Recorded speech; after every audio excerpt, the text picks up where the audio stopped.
ആ ടോപ്പിക്ക് നിങ്ങളൊന്ന് ഈ PDF ഞാൻ അവിടെ ഷെയർ ചെയ്തിട്ടുണ്ട്, ക്ലാസ് റൂമിൽ ഷെയർ ചെയ്തിട്ടുണ്ട്. ഏതാ ടോപ്പിക്? എത്ര ശതമാനം പറഞ്ഞ്? 80? 86 എടുത്തു സാർ. ഇനി 87 സ്റ്റാർട്ട് ചെയ്യണ്ടേ? 87. ഓക്കെ. സൺഹാലോ ഒക്കെ എടുത്താണ്. നമ്മൾ ഇവിടെ കാണുന്നത് ഈ മാസങ്ങളിലെ പ്രധാനപ്പെട്ട ടോപ്പിക്സ് ആണ് നമ്മൾ കാണുന്നത്. അപ്പോ എന്തൊക്കെ പത്രങ്ങളിൽ വന്നിട്ടുള്ള പ്രധാനപ്പെട്ടിട്ടുള്ള ടോപ്പിക്സ് ആണ് നമ്മൾ കാണുന്നത്. അപ്പൊ ഒരു വാർത്ത കാണുമ്പോൾ വാർത്ത നമ്മൾ എങ്ങനെയാണ് നോട്ട് തയ്യാറാക്കേണ്ടത് തുടങ്ങിയ കാര്യങ്ങൾ കൂടി നമ്മൾ കാണും. ആർട്ടിക്കിൾ 164(3) ഓഫ് ദ കോൺസ്റ്റിറ്റ്യൂഷൻ, ഇതിനെക്കുറിച്ച് ഒരു വാർത്ത പത്രത്തിൽ വന്നിരുന്നു.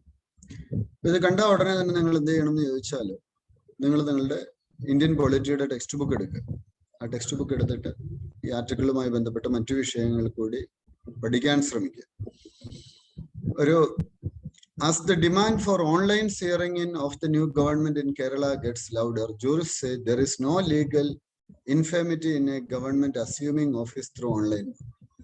ആർട്ടിക്കിൾ ഇന്ത്യൻ ഭരണഘടനയുടെ ആർട്ടിക്കിൾ 164(3) പറയുന്നത്, before A minister enters upon his office, governor shall administer to him the oath of office and of secrecy according to the forms set out for the purpose of in the 3rd schedule.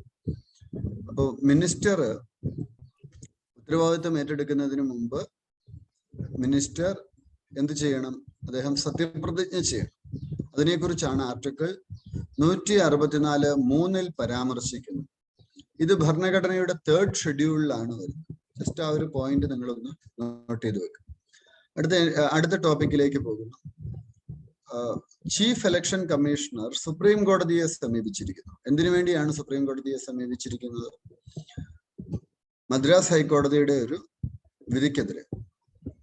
കാരണം മദ്രാസ് ഹൈക്കോടതി election കമ്മീഷനാണ് ഈ Covid surge ഇത്രയും high ആവാൻ കാരണം എന്നുള്ള ഒരു comment ഉണ്ടായി. CEC urged the court to direct the police not to register cases for murder against election commission officials or take any coercive action on the basis of media reports on oral observations attributed to the high court judges. What is the issue? നമുക്കറിയാം, കോവിഡിന്റെ കഴിഞ്ഞ wave, second wave വളരെ തീവ്രമായി. Oxygen cylinder പോലും കിട്ടാത്ത ഒരു സാഹചര്യം ഉണ്ടായി. അപ്പോഴാണ് മദ്രാസ് ഹൈക്കോടതി ഇത്തരത്തിലുള്ള ഒരു വിധി ഓറലായിട്ട്, ഒരു റെക്കോർഡിക്കലല്ല, ഓറലായിട്ട് ഒരു വിധി പുറപ്പെടുവിച്ചു. മദ്രാസ് ഹൈക്കോടതി പറഞ്ഞു, ഇലക്ഷൻ നടത്തിയത് കൊണ്ടാണ് ഇത്രയും കോവിഡ് ഡെത്ത്സ് ഉണ്ടായത്. ആർട്ടിക്കിൾ 136 ആണ് ഇവിടെ പ്രസക്തമായ ഭാഗം. അപ്പൊ ഇത് ഈ കറണ്ട് അഫയേഴ്സിലെ ഒരു വാർത്തയിൽ ആർട്ടിക്കിൾ 136 എന്ന് കാണുമ്പോൾ നമ്മൾ എന്ത് ചെയ്യണം? നമ്മൾ ഉടൻ തന്നെ ഇന്ത്യൻ കോൺസ്റ്റിറ്റ്യൂഷൻ അല്ലെങ്കിൽ ഇന്ത്യൻ പൊളിറ്റിയുടെ പുസ്തകം എടുത്തിട്ട് നിങ്ങൾ ഇതിനെക്കുറിച്ച് കൂടുതൽ മനസ്സിലാക്കാൻ ശ്രമിക്കുക. അപ്പൊ സുപ്രീം കോടതിന് ചില special leave to appeal by the supreme court. Notwithstanding any in this chapter, the Supreme Court may in its discretion grant special leave to appeal from any judgment, decree, determination. അപ്പോൾ lower courts അവരുടെ വിധികളിൽ തീർപ്പ് കൽപ്പിക്കാൻ supreme കോടതിക്ക് അധികാരം. അതാണ് article 136 പറയുന്നത്. അതുപോലെ മറ്റൊരു ടോപ്പിക്, സുപ്രീം കോടതി വെസ്റ്റ് ബംഗാളിലെ റിയൽ എസ്റ്റേറ്റിനെ റെഗുലേറ്റ് ചെയ്യുന്ന ഒരു ലോ അത് സ്ട്രക്ക് ഡൗൺ ചെയ്തു. ഇത് അൺകോൺസ്റ്റിറ്റ്യൂഷണൽ എന്ന് പറഞ്ഞിട്ടാണ് സുപ്രീം കോടതി ഇത് ഈ ഒരു പർട്ടിക്കുലർ ലോ സ്ട്രക്ക് ഡൗൺ ചെയ്തു. ആർട്ടിക്കിൾ 142 പ്രകാരം രജിസ്ട്രേഷനോ സാങ്ഷനോ പ്രീവിയസ്ലി ഗ്രാൻഡഡ് ലെജിസ്ലേഷനോ ഒന്നും ബാധിക്കില്ല എന്നാണ്. ആർട്ടിക്കിൾ 284(1) കോൺസ്റ്റിറ്റ്യൂഷനിൽ പറയുന്ന article, if the provision of the law made by the legislature of a state is repugnant to any provision of the law made by parliament, which parliament is competent to enact, or to any provision of an existing law with respect to one of the matters enumerated in the concurrent list and subject to provisions close to the law made by the parliament, whether passed before or after the law made by the legislature of such state, as the case may be, the existing law shall prevail and law made by the legislature of the state shall, to the extent of the repurgency, be void. എന്നുവെച്ചാല് parliament ഒരു നിയമം പാസ്സാക്കിയിട്ടുണ്ടെങ്കിൽ ആ parliament പാസ്സാക്കിയ നിയമത്തിനെതിരായിട്ട് അല്ലെങ്കിൽ ആ നിയമത്തിന് സാധുതയില്ലാത്ത രീതിയിൽ സംസ്ഥാന ലെജിസ്ലേച്ചർ, സംസ്ഥാന നിയമസഭ ഒരു നിയമം പാസ്സാക്കിയാൽ ആ നിയമം അസാധുവായിരിക്കും. അപ്പൊ പാർലമെന്റ് പാസ്സാക്കുന്ന നിയമത്തിന് എതിരായിട്ട് സംസ്ഥാന നിയമസഭ ഒരു നിയമം പാസ്സാക്കിയാൽ അത് അസാധുവായിരിക്കും. ആർട്ടിക്കിൾ 254(1) പറയുന്ന ഇത് പ്രകാരമാണ് സുപ്രീം കോടതി റിയൽ എസ്റ്റേറ്റ് ബില്ല് സ്ക്രാപ്പ് ചെയ്തു. വെസ്റ്റ് ബംഗാളിൽ ഒരു ലെജിസ്ലേറ്റീവ് കൗൺസിൽ വരും. എന്താണ് ഈ ലെജിസ്ലേറ്റീവ് കൗൺസിൽ? നമുക്കറിയാം കേരളത്തിലൊക്കെ ലെജിസ്ലേറ്റീവ് അസംബ്ലിയാണ്, MLA-മാരാണ്. എന്നാൽ നിങ്ങൾ കർണാടക പോലെയുള്ള സംസ്ഥാനങ്ങളിലേക്ക് പോയി കഴിഞ്ഞാൽ അവിടെ MLC കൂടിയുണ്ട്. MLC എന്താണ്? Member of legislative council. ഇപ്പൊ 2 സഭകളുണ്ട്, ലെജിസ്ലേറ്റീവ് അസംബ്ലിയും ലെജിസ്ലേറ്റീവ് കൗൺസിലും. അത് ലെജിസ്ലേറ്റീവ് കൗൺസിലേക്ക് നോമിനേഷൻ വഴിയാണ്, ഡയറക്റ്റ് ഇലക്ഷൻ വഴിയല്ല. വെസ്റ്റ് ബംഗാൾ അത്തരത്തിൽ ലെജിസ്ലേറ്റീവ് കൗൺസിൽ കൊണ്ടുവരുന്നു, വിധാൻ പരിഷത്ത് കൊണ്ടുവരിക. ഇത് കൊണ്ടുവരാനുള്ള ഒരു പ്രധാനപ്പെട്ട കാരണം, വെസ്റ്റ് ബംഗാളിൽ കഴിഞ്ഞ തെരഞ്ഞെടുപ്പിൽ മമതാ ബാനർജിയുടെ നേതൃത്വത്തിലുള്ള തൃണമൂൽ കോൺഗ്രസ് എന്ന് പറയുന്ന പാർട്ടി മജോറിറ്റി നേടി, അവർ അധികാരത്തിൽ വന്നു. പക്ഷെ മുഖ്യമന്ത്രി സ്ഥാനാർത്ഥിയായിരുന്ന മമതാ ബാനർജി തോറ്റു. ഈ ഒരു സിസ്റ്റത്തിൽ ഇപ്പൊ നിങ്ങൾക്കറിയാം, മഹാരാഷ്ട്രയിൽ ലെജിസ്ലേറ്റീവ് കൗൺസിലുണ്ട്. അവിടെ ശിവസേനയുടെ പ്രസിഡന്റ് ആയിട്ടുള്ള ഉദ്ധവ് താക്കറെ, അദ്ദേഹം എങ്ങനെയാണ് മുഖ്യമന്ത്രി ആവുന്നത്? അദ്ദേഹം MLA ആയിട്ടല്ല, MLC ആയിട്ടാണ്, കൗൺസിൽ വഴിയാണ്. കൗൺസിലിൽ ഇലക്ഷനെ നേരിടേണ്ട കാര്യം, ജനങ്ങളുടെ അടുത്ത് ഇലക്ഷനെ നേരിടുമ്പോൾ ഒരു പ്രധാനപ്പെട്ട പ്രശ്നം തോക്കാനുള്ള സാധ്യതയും കൂടിയാണ്. അപ്പോ ഇന്ത്യയിൽ ഒരു ബൈകാമറൽ സിസ്റ്റമാണുള്ളത്. ബൈകാമറൽ സിസ്റ്റം എന്ന് വെച്ചാൽ എന്താണ്? 2 ഹൗസസ് ഉണ്ടാവും. പാർലമെന്റിൽ തന്നെ നമുക്ക് നോക്കിയാൽ ലോക്സഭയും രാജ്യസഭയും ഉണ്ട്. സ്റ്റേറ്റ് ലെവലില് ലോക്സഭയ്ക്ക് ഈക്വലന്റ് ആയിട്ടുള്ളതാണ് വിധാൻ സഭ അല്ലെങ്കിൽ ലെജിസ്ലേറ്റീവ് അസംബ്ലി. രാജ്യസഭയ്ക്ക് ഈക്വലന്റ് ആയിട്ടുള്ളതാണ് വിധാൻ പരിഷത്ത് അല്ലെങ്കിൽ ലെജിസ്ലേറ്റീവ് കൗൺസിൽ. അപ്പൊ ഇപ്പോൾ ഇന്ത്യയിൽ ഏതൊക്കെ സ്റ്റേറ്റിലുണ്ട് ലെജിസ്ലേറ്റീവ് കൗൺസിൽ, എവിടെയൊക്കെ ഉണ്ട്? ആർട്ടിക്കിൾ 169 പ്രകാരമാണ് parliament may by law create or abolish the second chamber in a state if the legislative assembly of that state passes a resolution to that effect by a special majority. കോൺസ്റ്റിറ്റ്യൂഷനിൽ പറയുന്നത് 169-ാമത്തെ ആർട്ടിക്കിളിലാണ്. 171-ാമത്തെ ആർട്ടിക്കിളില് പറയുന്ന മറ്റൊരു point ഉണ്ട്. Legislative, ഈ points ഒക്കെ ശ്രദ്ധിച്ചോണ്ട്, ഇതൊക്കെ വളരെ പ്രധാനപ്പെട്ടതാണ്. Legislative അസംബ്ലിയിലുള്ള മെമ്പേഴ്സിന്റെ, അതായത് ഇപ്പൊ ലെജിസ്ലേറ്റീവ് അസംബ്ലി എത്ര മെമ്പേഴ്സ് ആണുള്ളത്, അതിന്റെ 1/3 മെമ്പേഴ്സ് പരമാവധി എവിടെ ആവാൻ പാടുള്ളൂ? ലെജിസ്ലേറ്റീവ് കൗൺസിലിൽ ആവാൻ പാടുള്ളൂ. അപ്പോ 40 മറ്റൊരു കാര്യം, and the total number of the members of the legislative council of a state shall in no case be less than 40. 40-ൽ താഴെ ആവാനും പാടില്ല.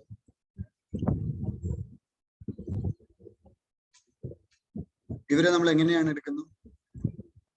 ലെജിസ്ലേറ്റീവ് കൗൺസിലിലേക്കുള്ള മെമ്പേഴ്സിനെ എങ്ങനെയാണ് എടുക്കുന്നത്? 1/3, 1/3 ആളുകളെ എവിടെ നിന്ന് എടുക്കും? നിങ്ങൾ ക്യാമറ ഒക്കെ ഓൺ ചെയ്ത് വെക്കണേ. ക്ലാസ്സിലിരിക്കുമ്പോൾ ക്യാമറ ഒക്കെ ഓൺ ചെയ്തിട്ട് 1/3 മെമ്പേഴ്സിനെ നമ്മൾ എവിടെ നിന്ന് എടുക്കും? നമ്മൾ 1/3 മെമ്പേഴ്സിനെ അസംബ്ലിക്ക് തിരഞ്ഞെടുക്കാം. 1/3 മെമ്പേഴ്സിനെ municipalities, district boards, local authorities ഇവർക്കൊക്കെ എടുക്കാൻ പറ്റും. 1/12 അത് ടീച്ചേഴ്സിന്റെ റെപ്രസെന്റേറ്റീവ്സ്. 1/12 രജിസ്റ്റേർഡ് ഗ്രാജുവേറ്റ്സിന്റെ representatives. Remaining members governor nominate ചെയ്യും. Literature, science, art, cooperative movement, social service ഇങ്ങനെയുള്ള മേഖലകളിൽ നാം തിരഞ്ഞെടുക്കും. Islanders seek withdrawal of land norms in Lakshadweep. Recently, നമുക്കറിയാം ലക്ഷദ്വീപില് ഒരു സ്റ്റാൻഡ് ഓഫ് ഉണ്ടായി. അഡ്മിനിസ്ട്രേറ്റർ കൊണ്ടുവന്ന ഭരണപരിഷ്കാരങ്ങളെ അവിടുത്തെ ആളുകൾ സമ്മതിച്ചില്ല. Lakshadweep development authority regulation to allow the administrator powers to remove or relocate islanders from their property for town planning or developmental activity. The Prevention of Anti-Social Activities Act, PASA, introduced in January 2021, under which a person can be detained without any public disclosure for a period up to 1 year.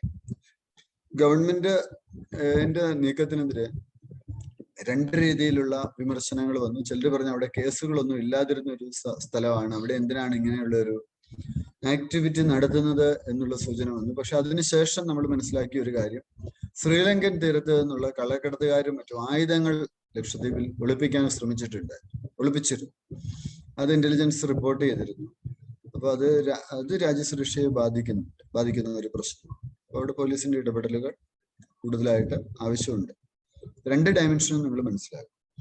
എന്നാൽ മറ്റൊരു സൈഡിൽ നടക്കുന്ന ഒരു കാര്യം എന്താണ്, അവിടെ ഈ ആളുകളെ ഒഴിപ്പിക്കാൻ ശ്രമിക്കുന്നതിന് വേണ്ടിയാണ്. ലക്ഷദ്വീപ് മാൽദീവ്സ് ഒക്കെ പോലെ തന്നെ വളരെ ടൂറിസം പൊട്ടൻഷ്യൽ ഉള്ള ഒരു സ്ഥലമാണ്. അപ്പൊ ഒരു റിയൽ എസ്റ്റേറ്റ് ലോബിയും അവിടെ ഇൻഫ്ലുവൻസ് ചെലുത്തുന്നുണ്ട്. അതാണ് മറ്റൊരു കാര്യം. ഈ രണ്ട് ഡയമെൻഷൻസും നിങ്ങൾ മനസ്സിലാക്കും. MP local area development scheme, MP-മാർക്ക് അവരുടെ ലോക്കൽ ഏരിയ ഡെവലപ്മെന്റിന് വേണ്ടി യൂസ് ചെയ്യാൻ പറ്റുന്ന സ്കീമാണ് MP LADS എന്നറിയപ്പെടുന്നത്. 5 കോടി രൂപയാണ് അവർക്ക് ലോക്കൽ ഡെവലപ്മെന്റിന് വേണ്ടിയിട്ട് ഉള്ളത്. എല്ലാ വർഷവും MP LADSന്റെ ഏതാണ്ട് 15% തീർച്ചയായിട്ടും ഷെഡ്യൂൾഡ് കാസ്റ്റ് പോപ്പുലേഷനും 7.5% ഷെഡ്യൂൾഡ് ട്രൈബ് പോപ്പുലേഷനും വേണ്ടി വിനിയോഗിക്കും.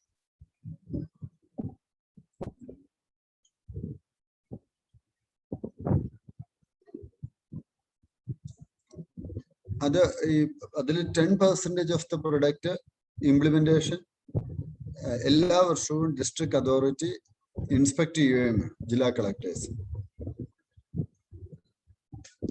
ഷെഡ്യൂൾഡ് ഡ്രഗ്സ് ലിസ്റ്റ്, ആ മാസത്തെ കറണ്ട് അഫയർ, ഇതൊക്കെ പത്രങ്ങളിൽ വന്ന വാർത്തയാണ് നമ്മൾ കണ്ടുകൊണ്ടിരിക്കുന്നത്. പത്രങ്ങളിൽ വന്നിട്ടുള്ള വാർത്ത ആ ടോപ്പിക്സ് ആണ്, അതായത് മാസങ്ങളിൽ വന്നിട്ടുള്ളത്. ഇതിന്റെ PDF ഞാൻ ഓൾറെഡി ഒരു ഗൂഗിൾ ക്ലാസ് റൂമിൽ ഷെയർ ചെയ്തിട്ടുണ്ട്. ഗൂഗിൾ ക്ലാസ് റൂമിന്റെ കോഡ് ഞാൻ ചാറ്റിൽ ഇട്ടിട്ടുണ്ട്. നിങ്ങൾ നോക്കിയാൽ മതി, നിങ്ങൾക്ക് അങ്ങനെ അവിടെ ജോയിൻ ചെയ്യാൻ സാധിക്കും. ഷെഡ്യൂൾഡ് ഡ്രഗ്സ് ലിസ്റ്റിൽ വരുന്നത് ബോംബെ ഹൈക്കോടതി പറഞ്ഞു, സെന്ററിനോട് പറഞ്ഞു, റെംഡെസിവിർ അത് ഷെഡ്യൂൾഡ് ഡ്രഗ്സിന്റെ പട്ടികയിൽ എടുത്ത് പ്രൈസ് റെഗുലേറ്റ് ചെയ്യും. കോവിഡിന് വേണ്ടിയിട്ടൊക്കെ യൂസ് ചെയ്യുന്ന ഒരു മെഡിസിനാണ്. അപ്പൊ ഒരു പെറ്റീഷൻ വന്നു, shortage of oxygen, non availability of remdesivir, tocilizumab injection and hospital beds in Nagpur district. അപ്പം ഷെഡ്യൂൾഡ് പട്ടികയിൽ ഉള്ള ഡ്രഗ്സ് ആണെങ്കിൽ ഗവൺമെന്റിന് ആ പ്രൈസ് കൺട്രോൾ ചെയ്യാൻ സാധിക്കും. ഇത് ഡ്രഗ്സ് ആൻഡ് കോസ്മെറ്റിക്സ് ആക്ട്സിന്റെ കീഴിൽ വരുന്ന പത്രത്തിൽ വന്നൊരു വാർത്ത, അതിന്റെ ആ വാർത്തയുടെ വിശദ വിവരങ്ങളാണ് നമ്മളിപ്പോൾ കാണുന്നത്.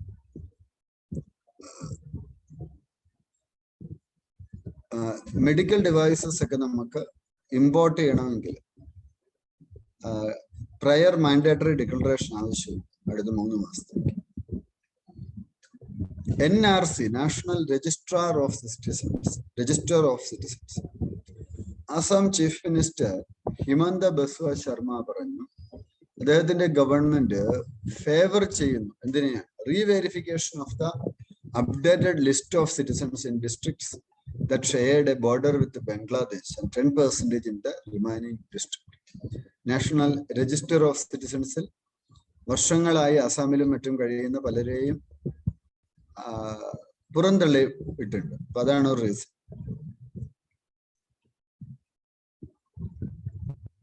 Supreme Court had monitored the exercise of updating the NRC of 1951 in Assam. About 19.6 lakh out of 3.3 crore applicants were excluded from the updated draft. എന്താണ് NRC? NRC എന്ന് പറയുന്നത് ലീഗൽ ഇന്ത്യൻ സിറ്റിസൺസിന്റെ ഒരു ഒഫീഷ്യൽ റെക്കോർഡാണ്. 1955 സിറ്റിസൺഷിപ്പ് ആക്ട് പ്രകാരം. അത്തരത്തിലുള്ള ഒരു database ഇപ്പോൾ ഇന്ത്യയിൽ ആസാമിൽ മാത്രമേ മെയിൻറ്റെയിൻ ചെയ്തിട്ടുള്ളൂ. ഒരു ഡിസ്ട്രിക്ട്, അടുത്തൊരു കറണ്ട് അഫയേഴ്സ്, ഒരു ജില്ല എങ്ങനെയാണ് നമ്മൾ സ്റ്റാർട്ട് ചെയ്യുന്നത് എന്നുള്ളതാണ്. Malerkotla recent became the 23rd district in Punjab. അപ്പോൾ നിങ്ങൾ ഇതിന്റെ ഒരു പ്രൊവിഷൻസ് എങ്ങനെയാണ് എന്നുള്ളതൊന്ന് മനസ്സിലാക്കുക. The power to create new districts or alter or abolish existing districts rests with the state government. സംസ്ഥാന സർക്കാരിനാണ് പുതിയൊരു ജില്ല ക്രിയേറ്റ് ചെയ്യാനുള്ള അധികാരമുള്ളത് എന്നുള്ള കാര്യം മനസ്സിലാക്കുക. അപ്പോൾ this can either be done through an executive order or passing a law in the state assembly. ഇത് രണ്ട് തരത്തിൽ നമുക്ക് ചെയ്യാൻ പറ്റും. ഒന്നുകിൽ ഒരു ഓർഡർ, ഒരു ഉത്തരവ് പുറപ്പെടുവിച്ചു, അല്ലെങ്കിൽ ഒരു നിയമം സംസ്ഥാന അസംബ്ലിയിൽ പാസ്സാക്കി. മിക്കവാറും സ്റ്റേറ്റുകൾ എക്സിക്യൂട്ടീവ് റൂട്ടാണ് പ്രിഫർ ചെയ്യുന്നത്. എന്നിട്ട് അവർ നോട്ടിഫിക്കേഷൻ ഒഫീഷ്യൽ ഗസറ്റിൽ വരുത്തുകയും ചെയ്യും. അപ്പോൾ states argue that smaller districts lead to better administration and governance. നമുക്കറിയാം, ആസാം ഗവൺമെന്റ് ഒരു നോട്ടിഫിക്കേഷൻ മജൗലി സബ് ഡിവിഷൻ, മജൗലി ഡിസ്ട്രിക്ട് ആരംഭിച്ചു. എന്തിനാണ്? അഡ്മിനിസ്ട്രേറ്റീവ് പർപ്പസിന് വേണ്ടിയിട്ടാണ്. അപ്പൊ എപ്പോഴും ചെറിയ അഡ്മിനിസ്ട്രേറ്റീവ് യൂണിറ്റ്സ് ആണ് ഭരിക്കാൻ എളുപ്പം. അതാണ് ഈ ചെറിയ ഡിസ്ട്രിക്ട്സ് ഉണ്ടാക്കാനുള്ള ഒരു കാര്യം. ഇപ്പം സ്റ്റേറ്റ് ഗവൺമെന്റ് ആണ് രണ്ട് റൂട്ടിലൂടെ അവർക്ക് ജില്ലകൾ ക്രിയേറ്റ് ചെയ്യാൻ സാധിക്കുമെന്നുള്ളത് മനസ്സിലാക്കും. ഡിസ്ട്രിക്ട്സിന്റെ ഓൾട്ടറേഷനിൽ സെന്ററിന് ഒരു റോളും ഇല്ല. ഇതൊക്കെ UPSC പ്രിലിംസിൽ ഓപ്ഷനിൽ ഇടും, സെന്ററിന് റോൾ ഉണ്ട് ഇല്ല എന്നൊക്കെ പറഞ്ഞു. അപ്പൊ ക്ലാരിറ്റി വേണം. ക്ലാരിറ്റി ഉണ്ടെങ്കിൽ മാത്രമേ നിങ്ങൾക്ക് ഈ കറണ്ട് അഫയേഴ്സിന് ഉത്തരവ് എഴുതാൻ പറ്റത്തുള്ളൂ. അപ്പൊ എന്താണ്? Home ministry comes in to the picture when a state wants to change the name of a district or railway station. Home മിനിസ്ട്രിയുടെ ഒരു പിക്ചർ വരുന്നത് ജില്ലയുടെ പേര് മാറ്റണം, അല്ലെങ്കിൽ റെയിൽവേ സ്റ്റേഷന്റെ പേര് മാറ്റണം. ആ ഘട്ടത്തിലേക്കാണ് ഹോം മിനിസ്ട്രിയുടെ ഇടപെടൽ നടക്കുക. സ്റ്റേറ്റ് ഗവൺമെന്റ് റിക്വസ്റ്റ് എങ്ങോട്ട് പോകും? ഡിപ്പാർട്ട്മെന്റ്സിനും ഏജൻസീസിനും ഒക്കെ അയക്കും. ഇങ്ങനെയുണ്ട് എങ്കിൽ പിന്നീട് അവർക്ക് ഇത് പേരൊക്കെ മാറ്റാനുള്ള അവസരം ലഭിക്കും. PM സ്വാസ്ഥ്യ സുരക്ഷാ യോജന, എല്ലാ സ്കീംസും എഴുതി പോവുക. നിങ്ങളുടെ നോട്ട്ബുക്കിൽ സ്കീംസ് എന്ന് പറഞ്ഞുകൊണ്ട് ഒരു ഏരിയ കാണും. കറണ്ട് അഫയേഴ്സിന് ഒരു നോട്ട്ബുക്ക് കാണണം. ആ നോട്ട്ബുക്കിൽ എല്ലാ കറണ്ട് അഫയേഴ്സിന്റെയും നോട്ട് തയ്യാറാക്കി പോകണം. ഞാൻ പഠിപ്പിക്കുമ്പോൾ തന്നെ പാരലി നിങ്ങളുടെ ഒരു നോട്ട്ബുക്കിലേക്ക് നോട്ട് എഴുതി പോകാം. അതാണ് ഏറ്റവും നല്ലൊരു കാര്യം. അത് പഠിച്ചു പോകണം. നോട്ട് മസ്റ്റാണ്. ഇനി നോട്ട് എഴുതാൻ ബുദ്ധിമുട്ടുള്ള ആളുകൾ ഗൂഗിൾ ഡ്രൈവിലോ മറ്റോ അത് സേവ് ചെയ്ത് ഗൂഗിൾ ഡ്രൈവിൽ നോട്ട്സ് ക്രിയേറ്റ് ചെയ്തു പോകും. Central government 22 all India institute of medical science AIIMS, അത് പ്രധാനമന്ത്രി സ്വാസ്ഥ്യ സുരക്ഷാ യോജന എന്ന സ്കീമിന്റെ ഭാഗമായിട്ടാണ്. ഇപ്പൊ 6 എണ്ണം ഉണ്ട്. 22ഓളം പുതിയ എയിംസ് കൂടി വരികയാണ്. അപ്പൊ എന്താണ് ഇതിന്റെ ഒബ്ജക്റ്റീവ്? എന്താണ്? Affordable health care to all. അതാണ് അതിന്റെ ഒരു ഉദ്ദേശം, അല്ലെ? എയിംസ് എവിടെയൊക്കെയാണ് ഇപ്പൊ പുതുതായിട്ട് പല സ്ഥലങ്ങളിൽ വരുന്നത്. ചില മെഡിക്കൽ കോളേജസിനെ all India institute of medical സയൻസസിന്റെ സ്റ്റാൻഡേർഡിലേക്ക് വർദ്ധിപ്പിക്കുകയും കൂടിയാണ് ചെയ്യുന്നത്. Pandit Deendayal Upadhyay national welfare fund sports persons, ministry of youth affairs and സ്പോർട്സിന്റെ ഒരു സ്കീമാണിത്. 2 ലക്ഷം, an amount of rupees 2 lakhs for Karnataka's V. Tejaswini Bhai, who won Arjuna Award in 2011. അതുപോലെ ഗോൾഡ് മെഡൽ 2010 കിട്ടിയ ഫീമിലെ മെമ്പർ ആയിരുന്നു. അവർക്ക് 2 ലക്ഷം രൂപയുടെ ധനസഹായം അനുവദിച്ചു. സ്പോർട് പേഴ്സൺസിന് അവരുടെ സാഹചര്യം മോശമാണ് എങ്കിൽ അവർക്ക് സാമ്പത്തിക സഹായം കൊടുക്കുന്ന ഒരു സ്കീമാണ്. De-water or doubtful water. Mahindra Das, the last foreigner, has walked out of the 6th detention center in Assam, leaving about 170 more to be released from the other 5. Mahindra Das was tagged de-water in 2015 and later declared a foreigner in a one-sided decision by Foreigners Tribunal 2019. Who is a de-water അല്ലെങ്കിൽ doubtful water എന്ന് പറയുന്ന ആരാണ്?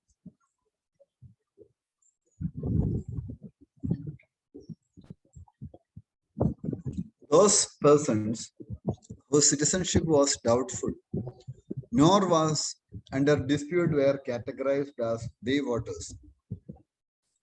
അവരുടെ citizenship സംശയമുണ്ട്. Citizenship act 1955 പ്രകാരം അങ്ങനെയുള്ള ആളുകളെ foreigner ആയിട്ട് പ്രഖ്യാപിക്കും. അവർക്ക് പിന്നെ എന്താ മാർഗം? അവർക്ക് നോർമൽ റൂട്ടിൽ സിറ്റിസൺഷിപ്പ് എടുക്കാം, ഇവിടെ അപ്ലൈ ചെയ്തൊക്കെ എടുക്കാൻ. Foreigners Tribunal set up under Foreigners Tribunal Order 1964. The quasi judicial bodies. അതിൽ റിട്ടയർഡ് IAS ഓഫീസേഴ്സ് ഉണ്ടാവും, അഡ്വക്കേറ്റ്സ് ഉണ്ടാവും. മിനിസ്ട്രി ഓഫ് ഹോം അഫയേഴ്സ് ആണ് ഇത് സെറ്റപ്പ് ചെയ്യുന്നത്. ഒരാള് ഇന്ത്യൻ സിറ്റിസൺ ആണോ അല്ലയോ അങ്ങനത്തെ കാര്യങ്ങളൊക്കെ തീർപ്പ് വരും. അടുത്ത ഒരു പത്രത്തിൽ വന്ന വാർത്ത, the role of DTR committees formed in Bangalore. Decentralized triage and emergency response committees ward ലെവലിൽ ബാംഗ്ലൂരിൽ ആരംഭിച്ചു. കോവിഡ് മാനേജ്മെന്റിനെ നേരിടാൻ ഗവൺമെന്റിന്റെ റെസ്പോൺസ് അത് ശക്തമാക്കുക എന്നുള്ളതാണ് ഉദ്ദേശം. നമ്മുടെ ഇവിടെ പഞ്ചായത്ത് ലെവലിലൊക്കെ കോവിഡിനെ നേരിടാനുള്ള കമ്മിറ്റികളിൽ അത്തരത്തിലുള്ള ഒരു കമ്മിറ്റി കർണാടക ഗവൺമെന്റ് ആവിഷ്കരിച്ചത്. സ്വാമിക് scheme, special window for affordable mid income housing, അതാണ് സ്വാമിക് എന്നറിയപ്പെടുന്നത്. ഇതൊരു റെസിഡൻഷ്യൽ പ്രൊജക്റ്റ് ആണ്. ആർക്ക് വേണ്ടിയിട്ടുള്ളത്? മിഡിൽ ഇൻകം ആയിട്ടുള്ള ആളുകളെ ഉദ്ദേശിച്ചിട്ടുള്ള റെസിഡൻഷ്യൽ പ്രൊജക്റ്റ്.